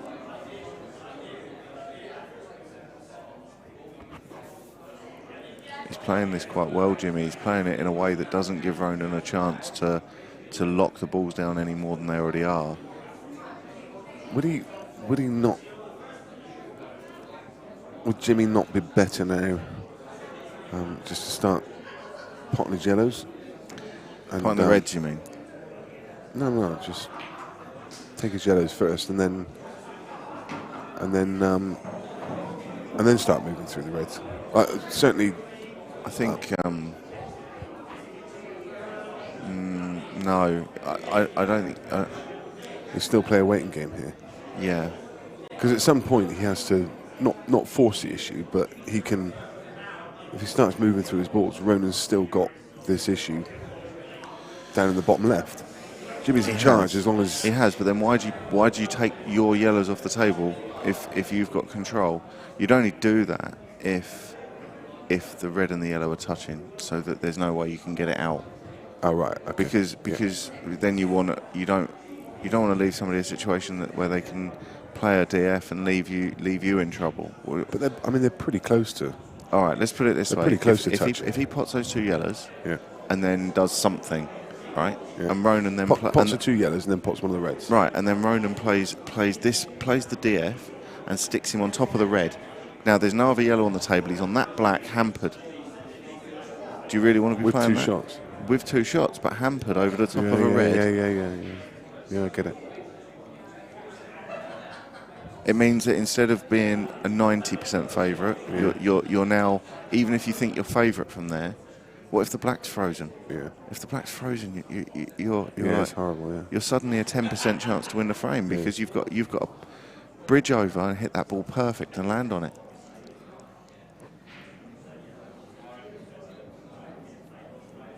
If anything, what you should be doing is knocking the red that's nearest the yellow.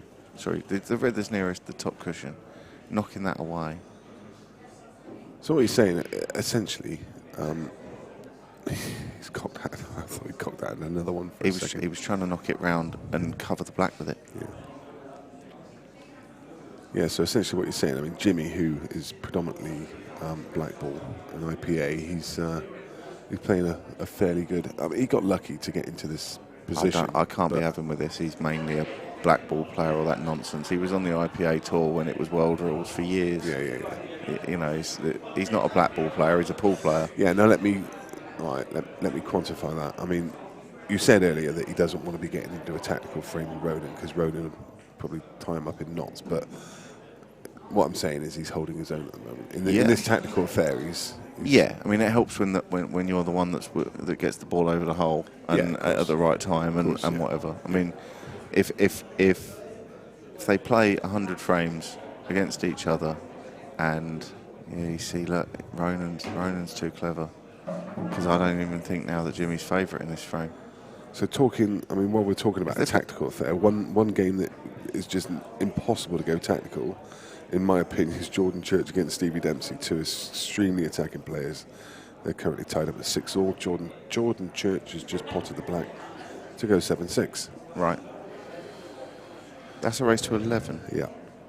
Yeah. See, this is the only shot Jimmy had, and he's now got to crack this plant in. Just one other thing I want to draw your attention to is Sean Story is on the hill against Tom Cousins. A lot of people will be interested in that scoreline. It's 7 frames to 4. Tom needs a monumental effort to stay in this tournament. See, I wondered if he'd do that. I did wonder if he'd do that. He had to go balls to the wall to clear up. He had to go, I'm going to play the yellow, rail first, clip the plant in, and the yellow had to come across the top rail to be back on it.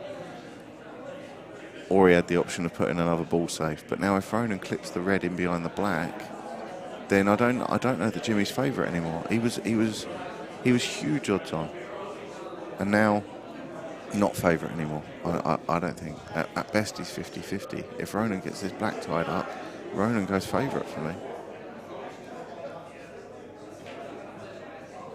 Wow, I can't believe it. I can't believe he's done this. Yeah, I mean the red is adjacent to the black, and he's got every opportunity just to, as you say, just to tie the black up. But then, having said that, if he ties the black up, what's to say Jimmy can't just nudge the black back out into open play? Well, he could, but it'd be giving Ronan 2 shots, and then Ronan can cover the black again, and then put him in a. You know, he's a shot.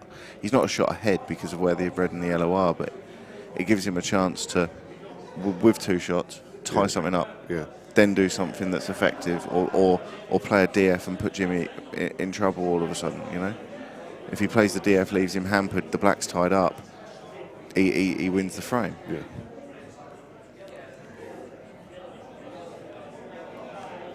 Dunster's just flying now. He's 8-3 up against Gaz Royds.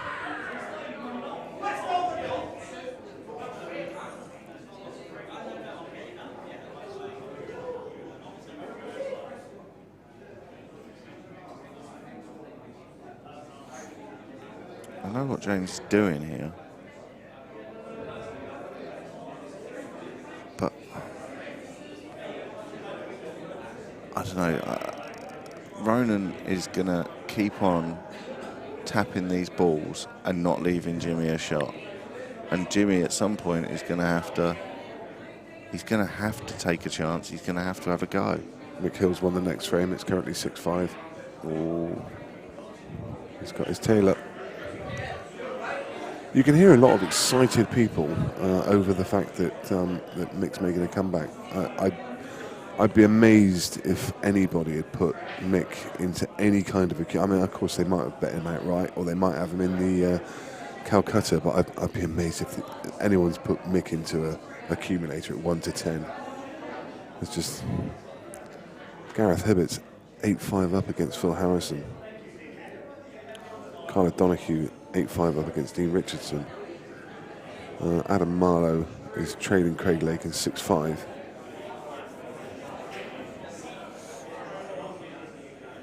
Sean Story, Tom Cousins' game hasn't finished yet, still 7-4. Whoa, for a second there, just for a split second, I thought he'd left a foul snake. And I was like, oh, no, there's the red down the bottom. Yeah. But this is what he should have done. This is what he should have done 10 visits ago. Start getting Ronan's balls off the table, and he's gonna. and that way you force him into doing something. Yeah.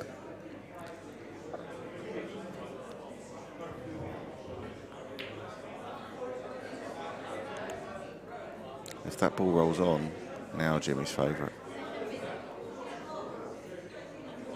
Yeah.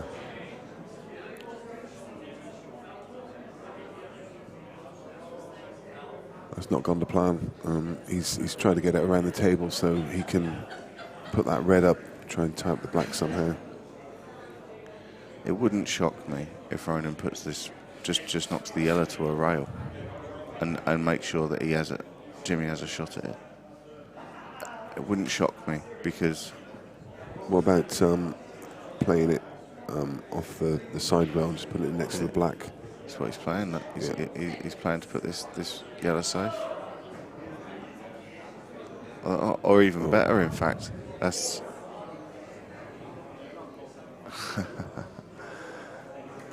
yeah, you see, he's wily, Ronan, isn't he? He's put him there. If he got that yellow right over the hole, then he's won the frame almost.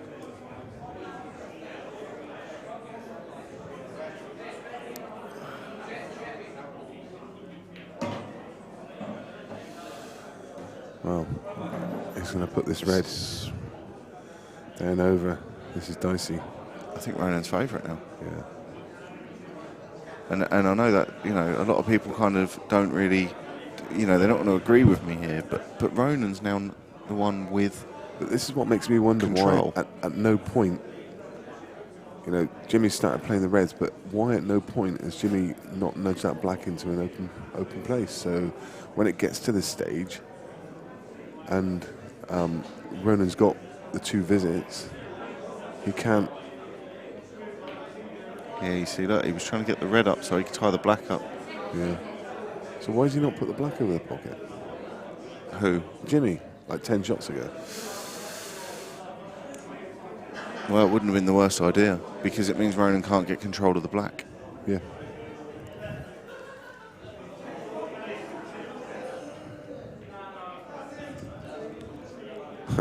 See, now he could trickle the black. Yeah. Now, I mean, that's the shot now. Just trickle the black. It's quite comical that a minute ago Jimmy put that red down over and Ronan's done exactly the same thing.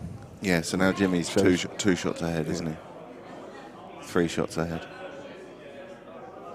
Yeah, and if he gets the black near the hole, just like that, so there's no way to get the ball in front of it. I mean, I know Ronan can get that. He can double the red down and cut it over the bag, but good luck. Yeah. Good luck getting that bag.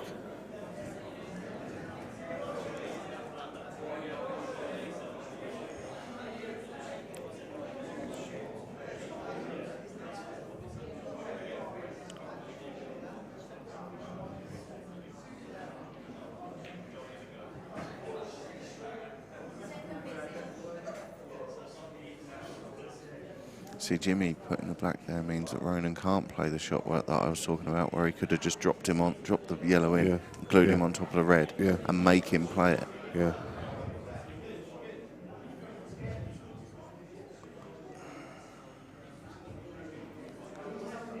I mean, from Jimmy's perspective, I guess he can just push the red back down, wouldn't he? He's got to put the red somewhere that Ronan can't just have a crack at the double. Because if he has a crack at the double, if it goes in, I mean, he's doing exactly the right thing. And the closer he can get it there, but he should have really left it on the side rail, you see, because if he put it, I mean, Christ, these come out now. Isn't it? They both come out now. If he'd have put it on the side rail, then this shot's not on. And you know. God, that's a good angle. That's a really good camera shot. And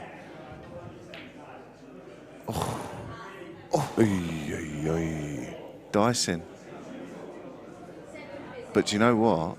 He's nudged that red away from the yellow a little bit, hasn't he? It's a touch further away than it was before, which means it comes out easier.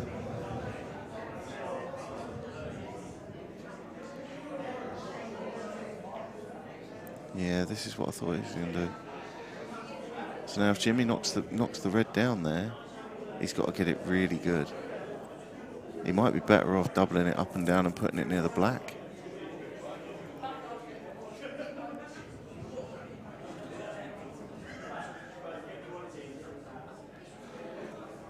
Jordan Church is flying against Stevie Dempsey's 9-6 up.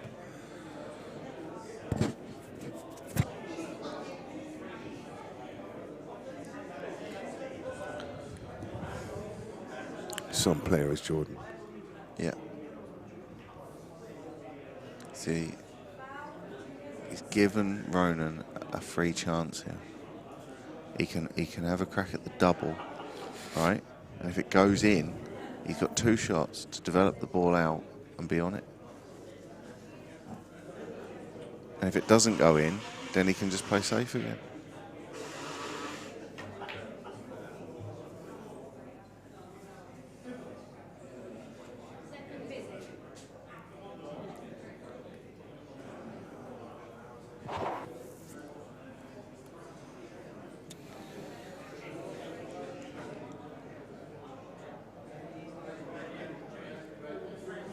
See, I used to do some commentary with Pete Williams on Q Sport TV, and whenever the frames went tied up like this, you could just hear, like, somebody would cover a bag, and on commentary you can hear Pete Williams do this.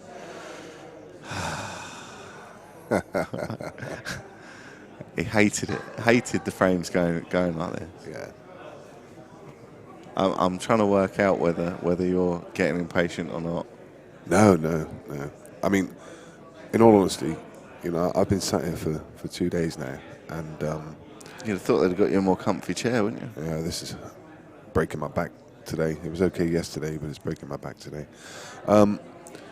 Yeah, so we probably just watched, I don't know, 200 frames of pool or something ridiculous on this table over the last couple of days. I haven't even thought about working it out, 150 frames. And we have seen probably just a handful of DFs. Prior to this frame, a handful of DFs. Just no tactical frames. There was 1 or 2 that just kind of touched on tactical, but nothing like this. No real fudge fests. And this is the first one. And I'm, bearing in mind, I love blackball. I commentate on blackball and world rules, but where I live, they don't play blackball. I play world rules, and I have for years. So I find battles like this intriguing. It's really interesting to commentate with you because you know, being a good tactician, it's interesting to look at it from a different perspective. Now he's just nudged that red, and it looks for the world that it's touching that yellow. Yeah, but I know from experience that this is a deceptive angle because of the way the camera is on the bird's eye view. It almost looks like the red and the yellow are melded together, doesn't it? Well, I think they are. I think you can look across at the table, and there's definitely a gap there, mate. Definitely a gap. It's been unlucky here, Ronan, that the red's gone all the way back down there. There's no position, I don't think, that he can leave Jimmy the yellow. I don't know. No, because it's so deep in the knuckles in the way, isn't it? Of the. I think that's right. See, the reason Ronan keeps playing the red to there, you've said, well, Jimmy put the red there, and then Ronan's played 2 shots and put it back there. The reason he's doing that is because he doesn't want Jimmy to put the red either. Yeah. So he's playing safe. He's playing his own ball safe because Jimmy's just waiting for an opportunity now. So Jimmy's going to just try and get this right on top. I think he could just come in behind it and flick that ball out. And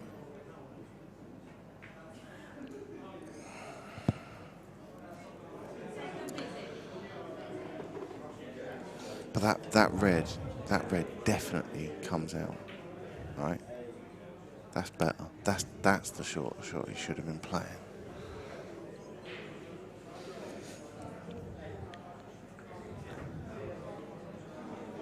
Mick Hill, Yannick Bofi's 6 each. So mix won 5 in a row. And he's obviously hit his stride again. What's Jimmy doing here? He's trying to leave him over the top of the black. Conor Donohue's Good thinking. on the hill against Dean Richardson.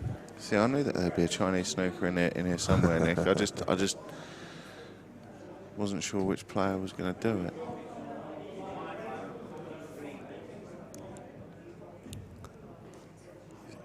Isn't it at a rally? It's frame over. Yep. Hasn't that a ball? That's the game. That is the game. It's foul snooker. Jimmy nominates the red ball. Plays the plant, and the black's at his mercy. So after all of that, it was an error by Ronan. It was hard to see where... I think it was a great shot from Jimmy, to be honest, to leave him right over the top of that black. Yeah, yeah.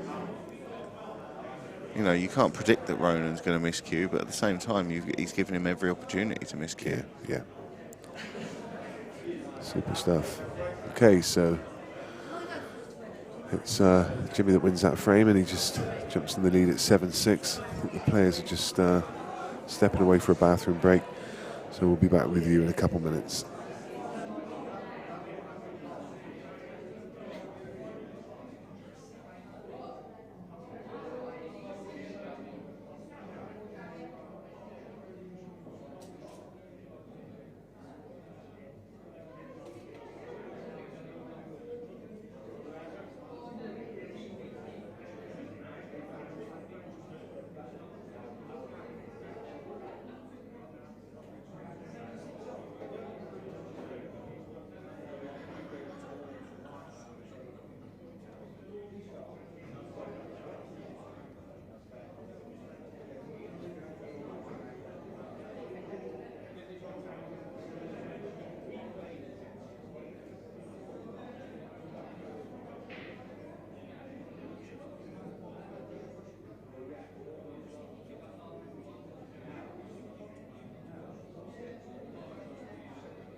So nice to see a nice open break And Jimmy, I would imagine, will be through these in double quick time. Don't expect this frame to last more than about another 48 seconds.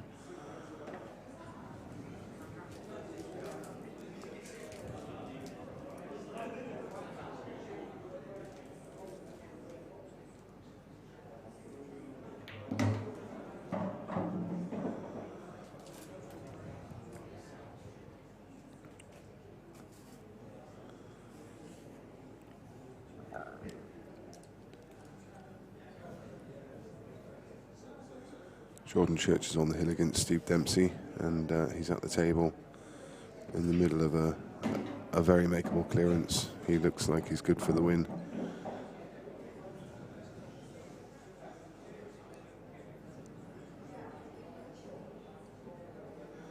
Lee Clough's now 4-1 down against Ryan Clark. Harjeet Singh 2-0 up against Victor Ilabar.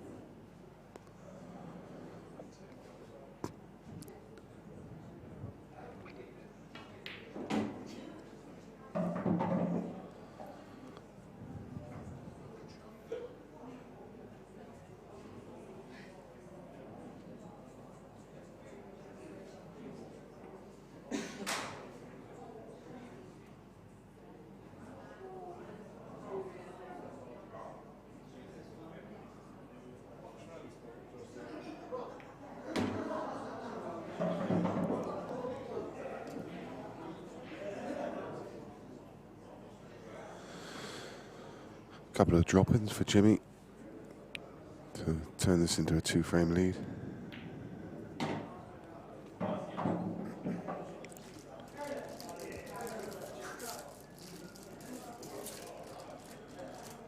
Jordan Church just finished his game with a double. He wins, and he sails through into winners round 4. He'll be back in action tomorrow.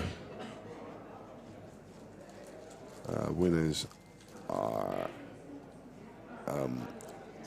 back at the table tomorrow morning at 9 o'clock. It's winners qualification.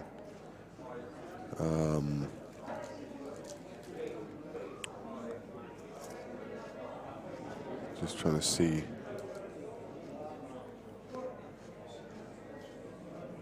who Jordan's going to be playing. He will play the winner of Gareth Hibbert and Phil Harrison. Gareth 9-6 up.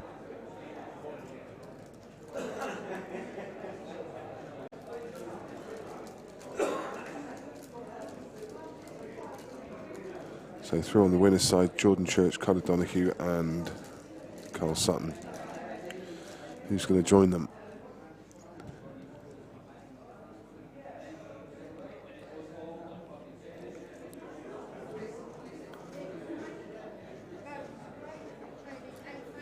First up tomorrow in the loser's side is Mark Farnsworth versus Stevie Dempsey. Things don't get any easier for Stevie.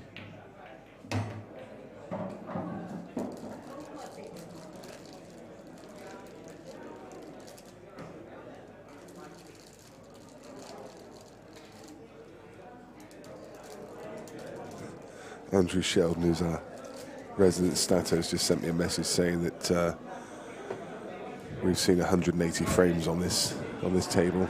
I said between 150 and 200. 180 frames so far.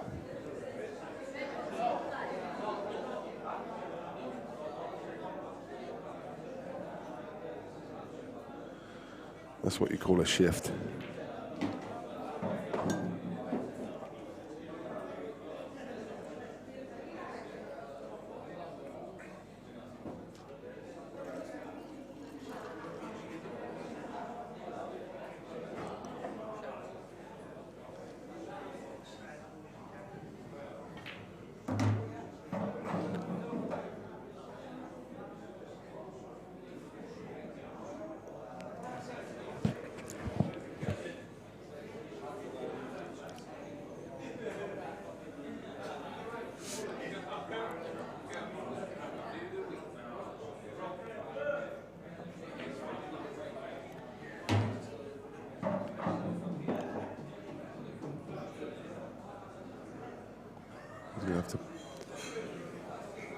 bit of unwanted mileage with the cue boys, Ronan.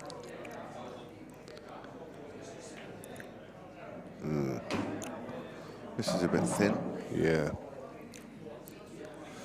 It's possible that the red in bulk goes in the other corner off the yellow.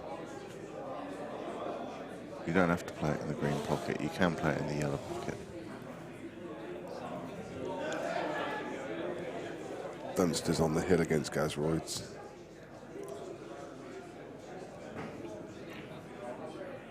Well, he's had a lot more there than I thought he had. Yeah. Done well to hold it.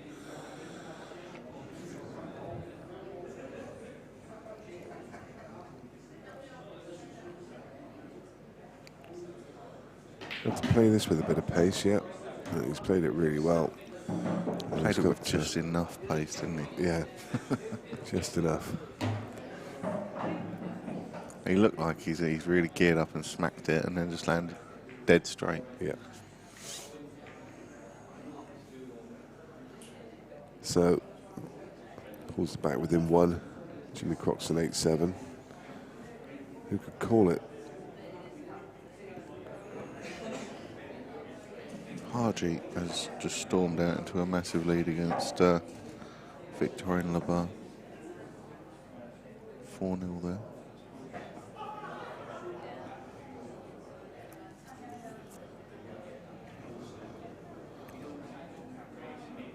So I think we're down to 2 streaming tables now.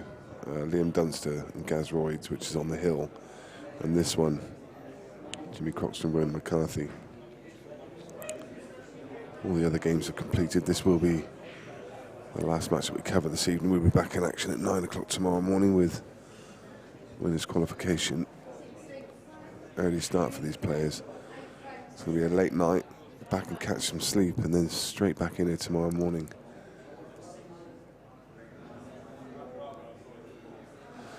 No rest for the wicked.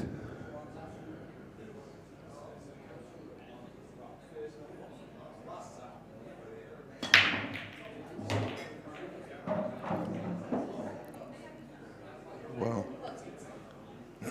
see what I mean about this camera angle? It looks like the red is on top of the white there. Yeah.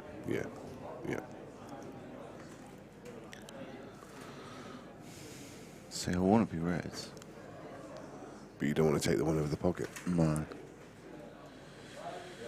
Yes. But you have to play, well, you have to play the one over the pocket if you're going to be reds. Yep. If you, I mean, he's going to have to play a little double kiss, isn't he? Right? Well. See, that's actually quite a nice little shot. Because he wants to be reds. Yeah. Ronan's going to want to be reds.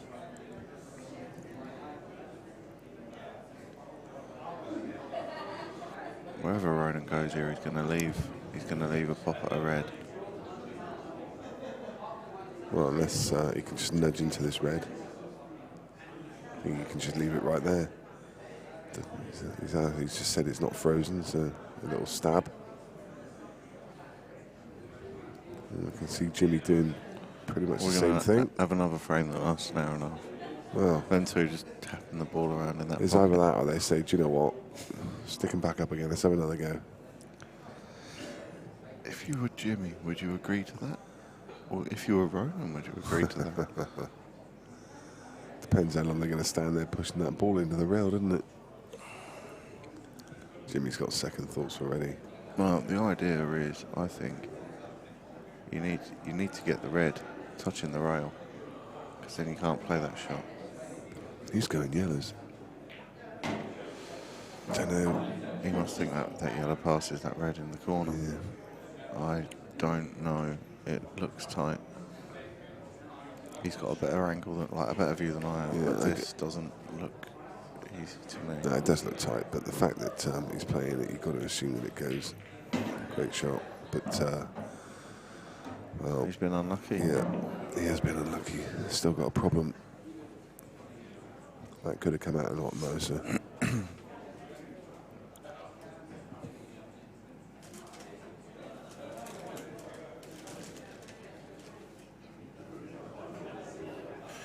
So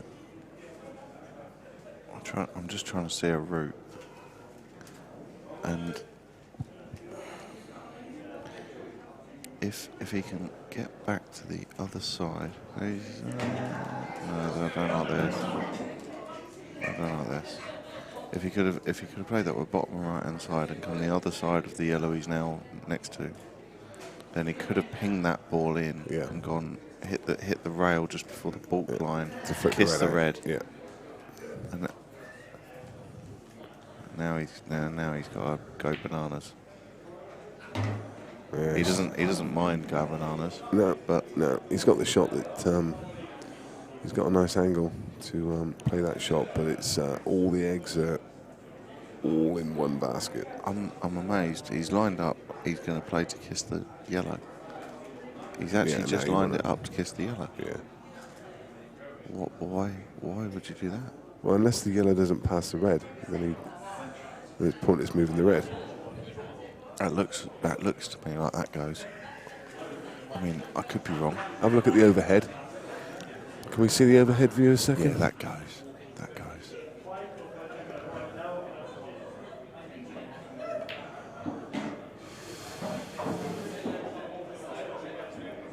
Well, don't know. He's got to play a reverse treble. He's looking at a reverse double, but if you play that, you lose the cue ball. You've got to play the reverse treble. I'm not convinced that passes, but whatever. It doesn't matter now. We're not going to find out.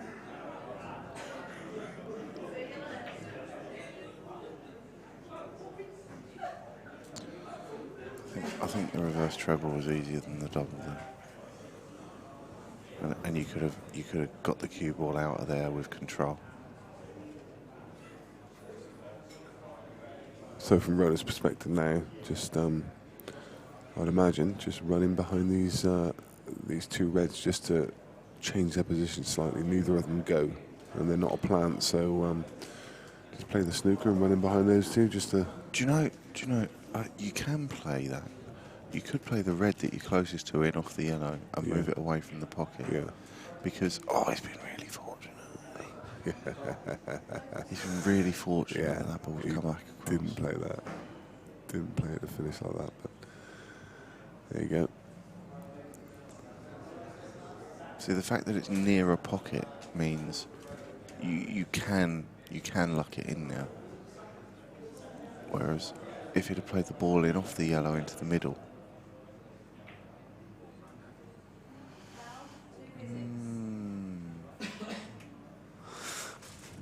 Okay. I thought he was going to go 2 rails around the back of the red that's near the green spot and try and cut the yellow in.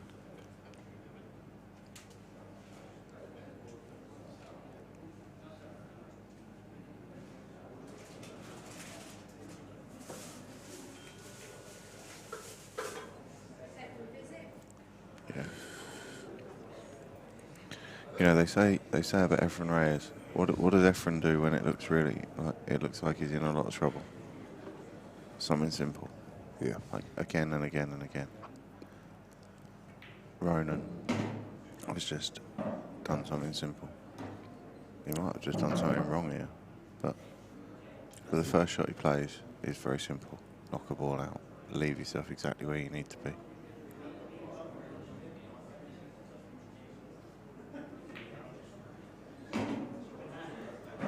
You've got to fancy him for this clearance now. Yeah.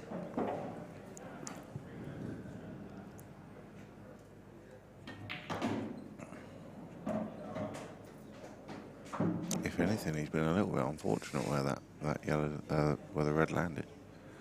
But you still fancy him again.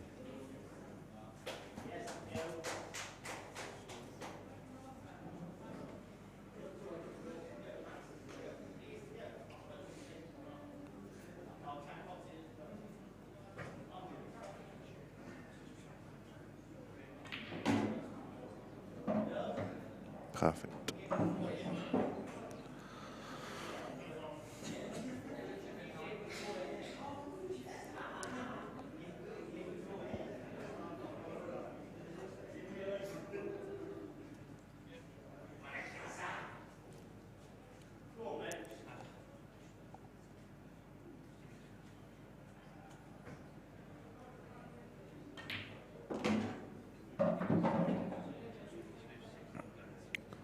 If he's dead straight on this is not perfect. But I think he's got enough that he can run through. Yep.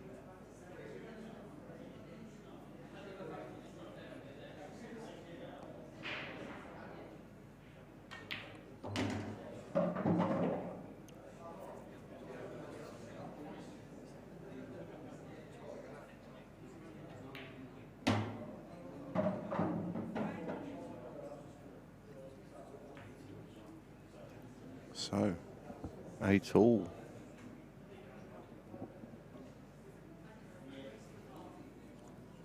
Nick Finn, Mr. Part-Time Commentator, has stepped out again.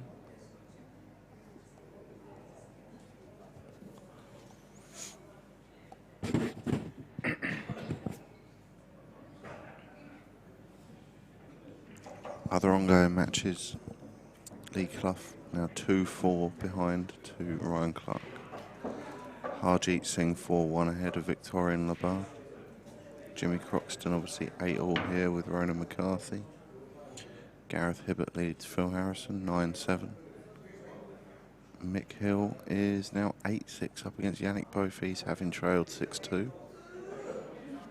And Adam Davis is getting as much table time as possible and is 7-all with John McAllister. And if Nick was here, we'd know exactly what he thinks about that, but he's not, so we don't.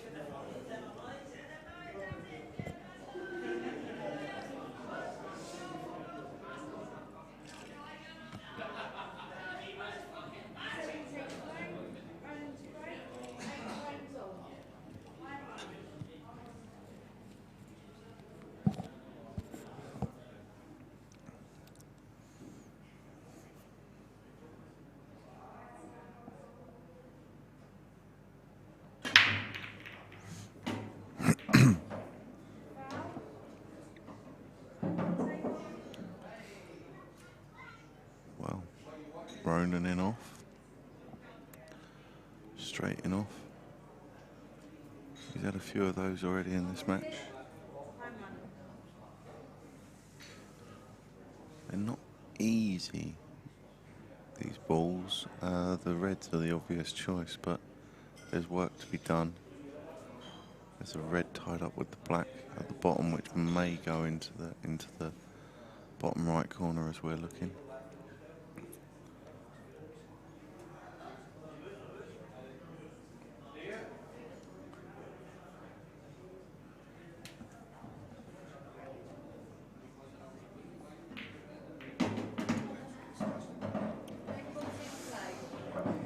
And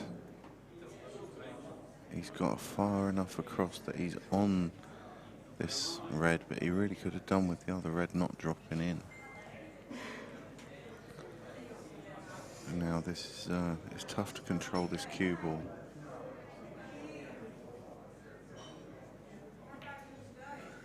I say that, Jimmy's made that look ridiculously easy to control, that cue ball. It must have been thicker than I thought it was, but I thought he was going to be faced with either kissing into the yellow or going down the table and kissing the other red.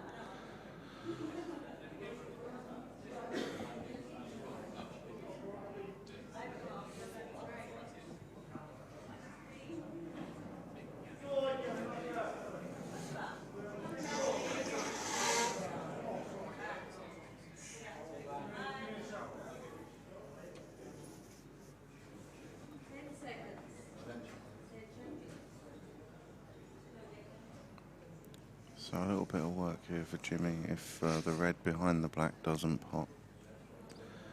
It looks from here like they're not quite in line, so it should pop.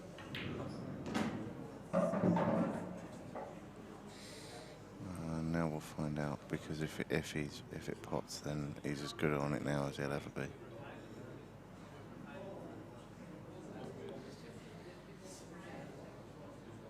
He doesn't like it. He's tried to move it.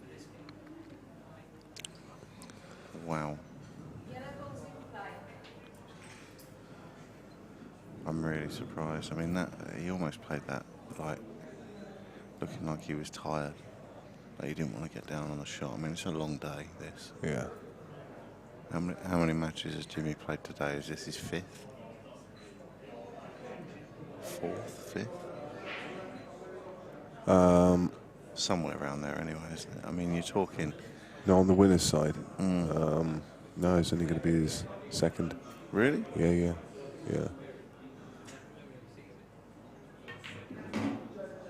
Yeah, played the first one at 4 o'clock this afternoon. Second one now. In that case, no excuse.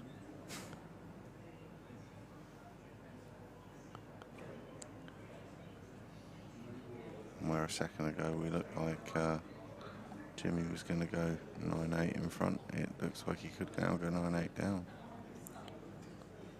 Mick Hill's just on an absolute charge. He was 6-1 down. He's now 9-6 up.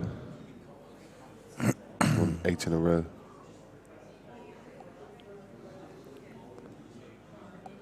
John McAllister, Adam Davis, 7 frames each.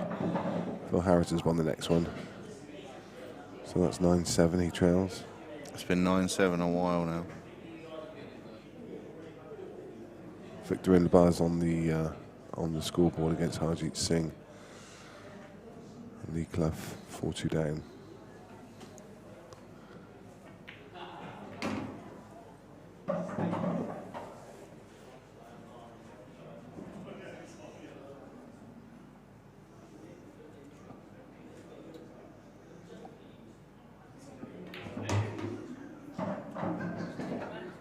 Steady little finish this from Ronan. He looks like he's taking this one home.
So Viv Resco just came past and said that Gareth just went in off the black to go 10-6 up against Phil.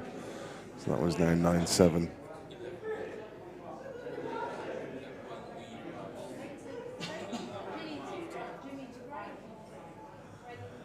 As you heard the ref say, Jimmy to break, 1 frame behind.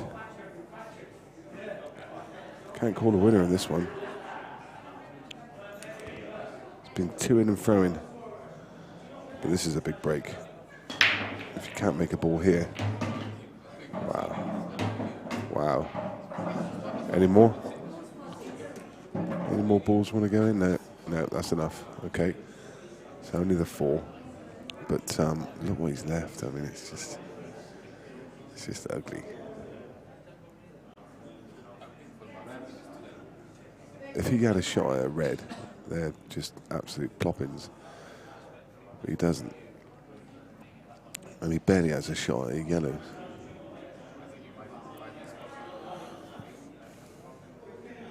He's going to play the double on the red. I don't think he's got a lot of choice, to be honest. Has to get it. No. That is unfortunate. It's got to be said, that is very unlucky. Yeah. To cream a break like that and pot 4 balls and just get left with that. Phil's won the next frame, is now 9-8.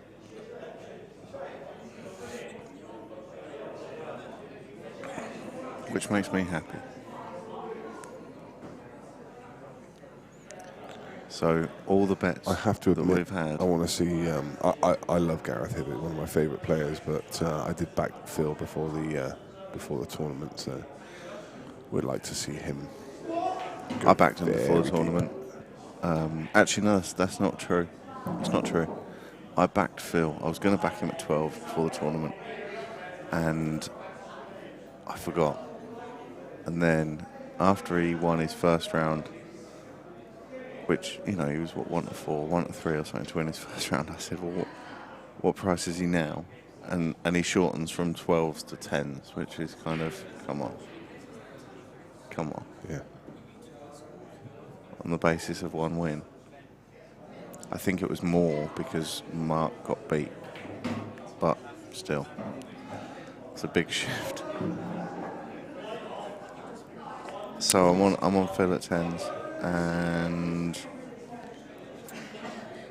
we've got a few. So my friend Rob's here with me, and we've got a few bets on this round of matches, and they pretty much all rely on Phil winning. No, that's not true, but a lot of them do.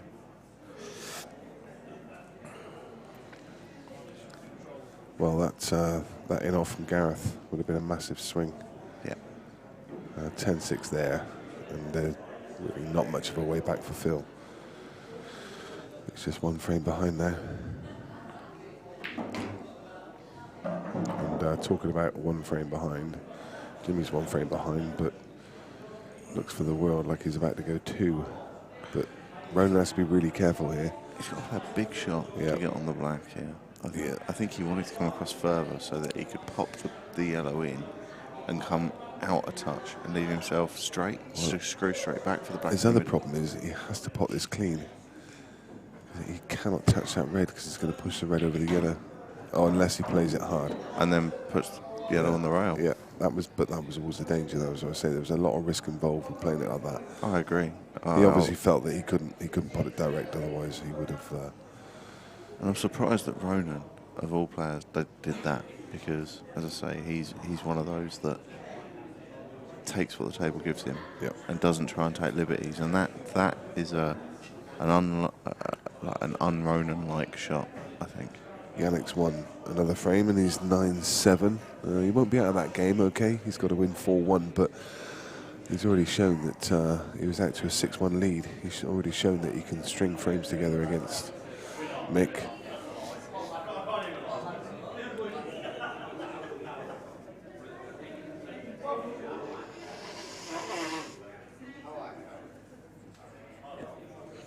Adam Davis, 8-7 up against John McAllister. Told you. Table time, Nick. Absolutely loves it. All those 50p's he's saving.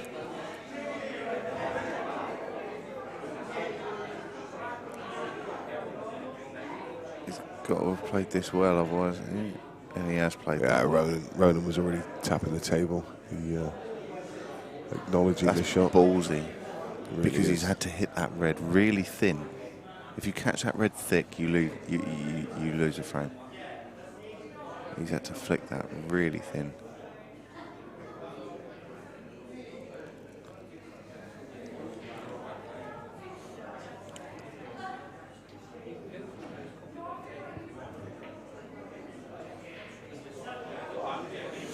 Well. Now, yeah. Do you go? I think you have to go. Has to go. You play the one next to the black first, maybe. Yeah. Very presentable chance. Well, he can choose either, can't he? He can choose the one just to the right of the blue spot as well. Good opener. That brilliant. Yeah, good opener, and now in prime position. He's got choices. He'll take the one to centre first, the one just above the black. Well, he doesn't necessarily have to, but I would think. I can't see that angle. I don't know, actually. Looking at it from an overhead view, he's got just a bit too much angle, so. I think they're just a little bit fiddly. Yeah. I think this is a much more fiddly finish than it looks like. Well, it is now. Yeah, but he wasn't good on either one of those two reds. No. To get good on the other one, to get good on the one up the table. Well, he's going up the top now. This is much more difficult. No. Has he got lucky? No. No. But Ronan's, well, he's got a choice, hasn't he? He either just drops it in dead weight and leaves himself just on the by the bog line and takes his medicine, or he tries to He'll be playing for the black in the same middle. Yeah, tries to play an expansive shot and come around the table. Or I would, at least. I'd be flicking this in with right-hand side rail, top rail, check the cue ball down to leave the black in the same middle. But I think he's going left-hand side and coming across the face of the black, which I think is risky. Oh, he brought that middle bag into play, didn't he? Yeah, but going that way, Yeah, he's got to almost be lucky to be on the black. Yeah, I'm not keen on that. Phil Harrison's won the next frame. That's 9-all, locked up. Yannick's won another frame. As I say, I say another frame. It's the last one I reported, so still 9-7.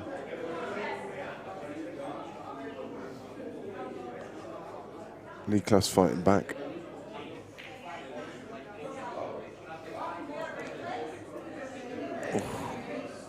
Wow.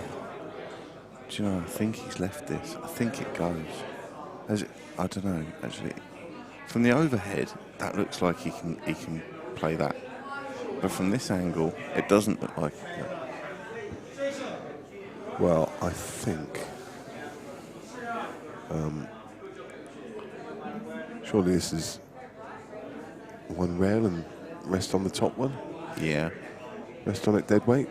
You've got to hit the top one though. If you come inside that line and catch the cushion first, you lose. Oh, he's going 2. Yeah. Same thing, but no. Well, Chinese snooker? yeah, he's left it horribly hampered. Horribly hampered. I mean, who likes these? How'd you fancy this? Well, Ronan's already miscued one in this match. It's a 1 in 10. I don't care how good you are.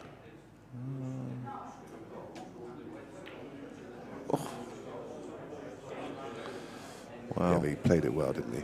Because Yeah. Jimmy's got no attacking shot, and he just made sure he got it down over the pocket. So where do they plant to? Do they plant 2 rails in behind the black? I think he's got to smash the first one on the nose and get them both moving, and hope one of them finds the pocket. I wouldn't. Like so. I don't like that. No. I don't like that. I'd have been playing half ball off the right-hand side and playing... Trying to get the cue ball down Yeah. onto the bottom rail. Yeah. So you had no shot. Yeah. Yeah, that's a fair shout. Top rail, side rail, bottom rail. Would have. I think it was a fairly... Jimmy knew it was a fairly forlorn hope, so he was just giving him the old smash. The old smashy hopey. Yeah, I didn't like that. John McAllister To be honest, has won the next frame. It's 8-all. I don't want to be hypercritical, but he's on his phone in the middle of a match. Yeah, what's that all about? I can't. How can you be fully focused on a... I mean, well, the thing is, it's not like the game's important or anything, is it? It's just he's just having a couple of frames with his mates down the pub. Yeah, I just don't know. It's not really for me, that. No, I wouldn't be anywhere near it. And people, people do things different ways. Like, Phil used to criticise me for not watching my opponent roll finishes in. He said, you watch Appleton, and Appleton's staring at the table. He's focused. He's absolutely nailed in all the time. And he says, and you're watching, you're watching other matches and looking away when your opponent's at the table. And I said, yeah, well, because it actually gets to me a little bit watching my opponent drop balls in. Is it? Right? I just stand there staring at him, chalking my cue, hoping that I intimidate him to miss a ball. Well, That's you're what a I big do. unit, to be fair. Well, how's your luck there, Ronan? What I'm saying in a long-winded kind of way is that you know, people relax and focus in different ways. Yeah. So if for him it's not a problem, then it's not a problem, I suppose. It just, for me, I wouldn't be doing it. Do you know, this seat I'm sat on, I think It's 2 inches smaller, like 2 inches lower when you sat on it. I reckon when this chair was new, it had some foam on it. But now I just feel like I'm sat on a metal plank. Yeah, me too. Oh, my poor bottom. I'm changing my chair for tomorrow, that's for sure. It's crucifying me. He's playing these well, Jimmy. He's clearly not given up. No. And that's a good shot. That takes away all the fiddly nonsense that you would have had to have done otherwise. yeah, and to be fair, on that break that Ronan made when he went in off, he did actually come up dry anyway, so Jimmy would have been at the table with a very presentable chance. The ball in hand didn't make that much difference. I think he wanted another few inches there. He did. It really. I think he might have to top this through and go in and out of ball. Yeah. In and out of ball. Yeah, maybe. Top it through. Does he? I think that's what he's looking at. In and out of ball. Yeah, see. Ooh. I've played this game a little bit. Yeah. I thought he was just gonna take his medicine on a longer ball. Why not? I think it was too wide for that. Yeah, fair enough. Good call, and nice frame from Jimmy. It was either that or he had to screw on and off the side rail just below the middle bag, and that's the way he's gone. You can't go in off. Yeah. Pulled it back within one, and he's got the break.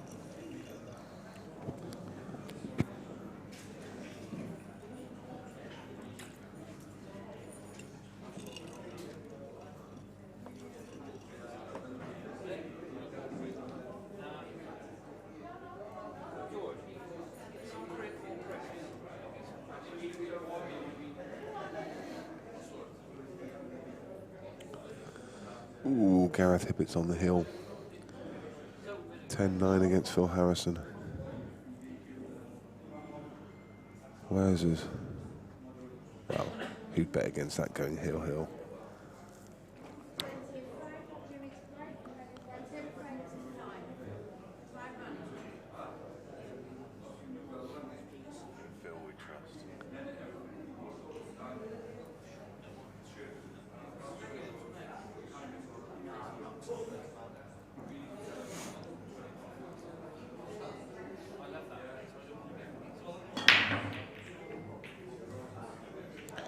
And if Gareth wins that match, that will be 2 Cambridge players he's beat this weekend. He sorted out Dom Cooney. Oh, right. That was last night. So, I mean, you know Phil pretty well. I always see Phil, and I was saying on commentary yesterday, he's the consummate professional, because he kind of turns up. He's told to turn up half an hour before the game, he turns up half an hour before the game. He sticks around after the game for a little bit of socialising and a little chat with a few mates just to catch up, and then he disappears, and you don't see him again until half an hour before his next game, where other people sit in the bar and have a meal and have a drink and have a pint and all the rest of it. Mm-hmm. You never seem to see him. I'm guessing he doesn't drink during events. It's because he doesn't really like people. Yeah. But, I mean, what does he do in between? Is he like heading back to his hotel room and chilling out? Wow. So, yeah, I mean, today we went and had a wander around when neither one of us were on. He tends to just get himself a cup of tea and some bourbon biscuits, and he's as happy as a pig in muck.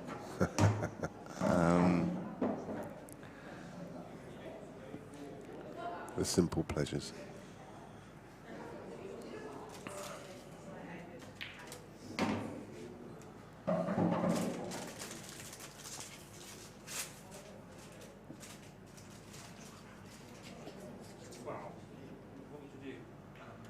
I mean, that ball that it shows the importance of that ball that he played over that bottom left-hand corner that hung. If that hadn't dropped, he wouldn't be where he is now. And would have been looking at a hill game. Yep, two maybe simple drop-ins for Ronan McCarthy. And it's not goodbye to Jimmy Croxton. Jimmy moves across into the losers section. He'll be in action tomorrow morning, but it's Ronan McCarthy. What a consistent player. Great match, really good. Enjoyed that. Thanks very much for joining us on commentary, Rich. Much appreciated. My pleasure. And we will see you all again back with the action at 9 o'clock tomorrow morning. Don't be late. I won't be there at 9 o'clock in the morning. You won't be there. No. I'll be here at 9 o'clock tomorrow morning. We'll be streaming. Do not be late. Lee Kendall's just pointed out that he's going to go in for an interview with Ronan McCarthy, so stick around for that.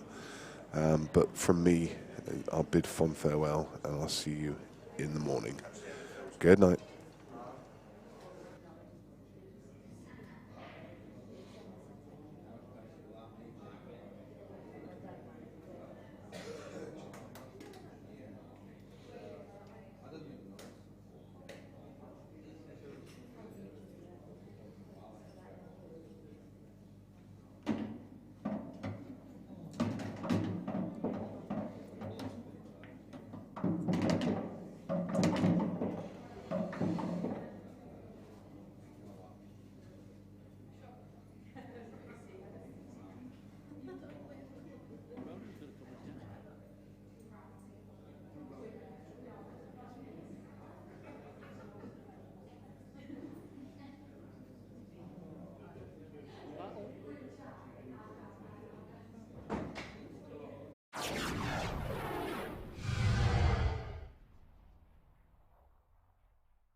And we're joined by the winner in that match there, Ronan McCarthy. A tough match, that one, Ronan. Very tough, very tough. James played well and he broke exceptionally well. The first stride break he had in the whole match was that last frame. And he was breaking and leading them on every time. And I was just so happy to get it came when it did, because I had 5 in-offs from my breaks. So when you're giving a player like James first go every time, it's just mental torture, to be honest. And you said before the match that, before we come on air, that you felt like you're playing well and the breaks just let you down a bit. I missed the black in the first frame. It was an easy enough black. Apart from that, I don't really feel like I've done really anything wrong. A few slight positional errors, but apart from that, I've been playing really well. Mm-hmm. But I'm just making things hard for myself because of my bad breaking. Yeah, I mean, I hope you take this in the right way. It's always been a factor in your career where you've struggled with the break. Your play's always been fantastic, but your break's just that one thing which needs an extra 10%, really. Yeah, and I've tried all sorts. I've tried everything, and just it seems to just keep coming back. But what do? You just have to keep trying. Keep trying. I mean, the new short rack is a game changer, and I Yeah, thought that would help you, to be honest. Well, I thought it would too, but like 5.5s, if you tried to do that, it's hard. Good skill. You know, it's hard to do, and there was about 3 of them they were kicked in off, so... Maybe there's just a match where you've had a little bit of bad running on the brakes. You could be braking them well and just get kicked in off, and that does happen. Well, it does, but my braking's always been bad. It's just have to live with it. Okay, well, moving forward to your next match is the one to qualify, and it's the All-Ireland battle, which... Carl, is it? Carl again. Carl got through. So you played 3 money matches with him? I played 3 money matches, but he's a good record against me in competitions. Right. I don't even think I've ever beat him in a competition. Carl's Carl. If you don't play really well against Carl, you'll get beat. He's been playing well. Like you have, you know. His brakes very good, which gives him an advantage there. But no, he's a hard player to beat now. Carl's moved up a few gears. Yeah, I think over the last 2 years he's definitely. There's not too many in the world now. Well, they wouldn't fancy playing him for money, really, would they? Not many. No, there's not many will play him now. He's up there with the very best, and he brakes well. He pads well. He's got a good temperament now. He's good in every department. So you just have to hope you get the chances and play well. You know, that's all you can do. But be a good game. Okay, well, we'll wait for the rest of the matches to come in. I mean, that's probably got a big shout to be in the arena, but we'll have a look at them, and best of luck in that match, and hopefully you qualify through. Cheers, Matt. Right, thank you. Cheers. Okay, that concludes all the arena matches. I think there's still a couple of games going on, but that's it for today. We'll see you tomorrow morning on finals day.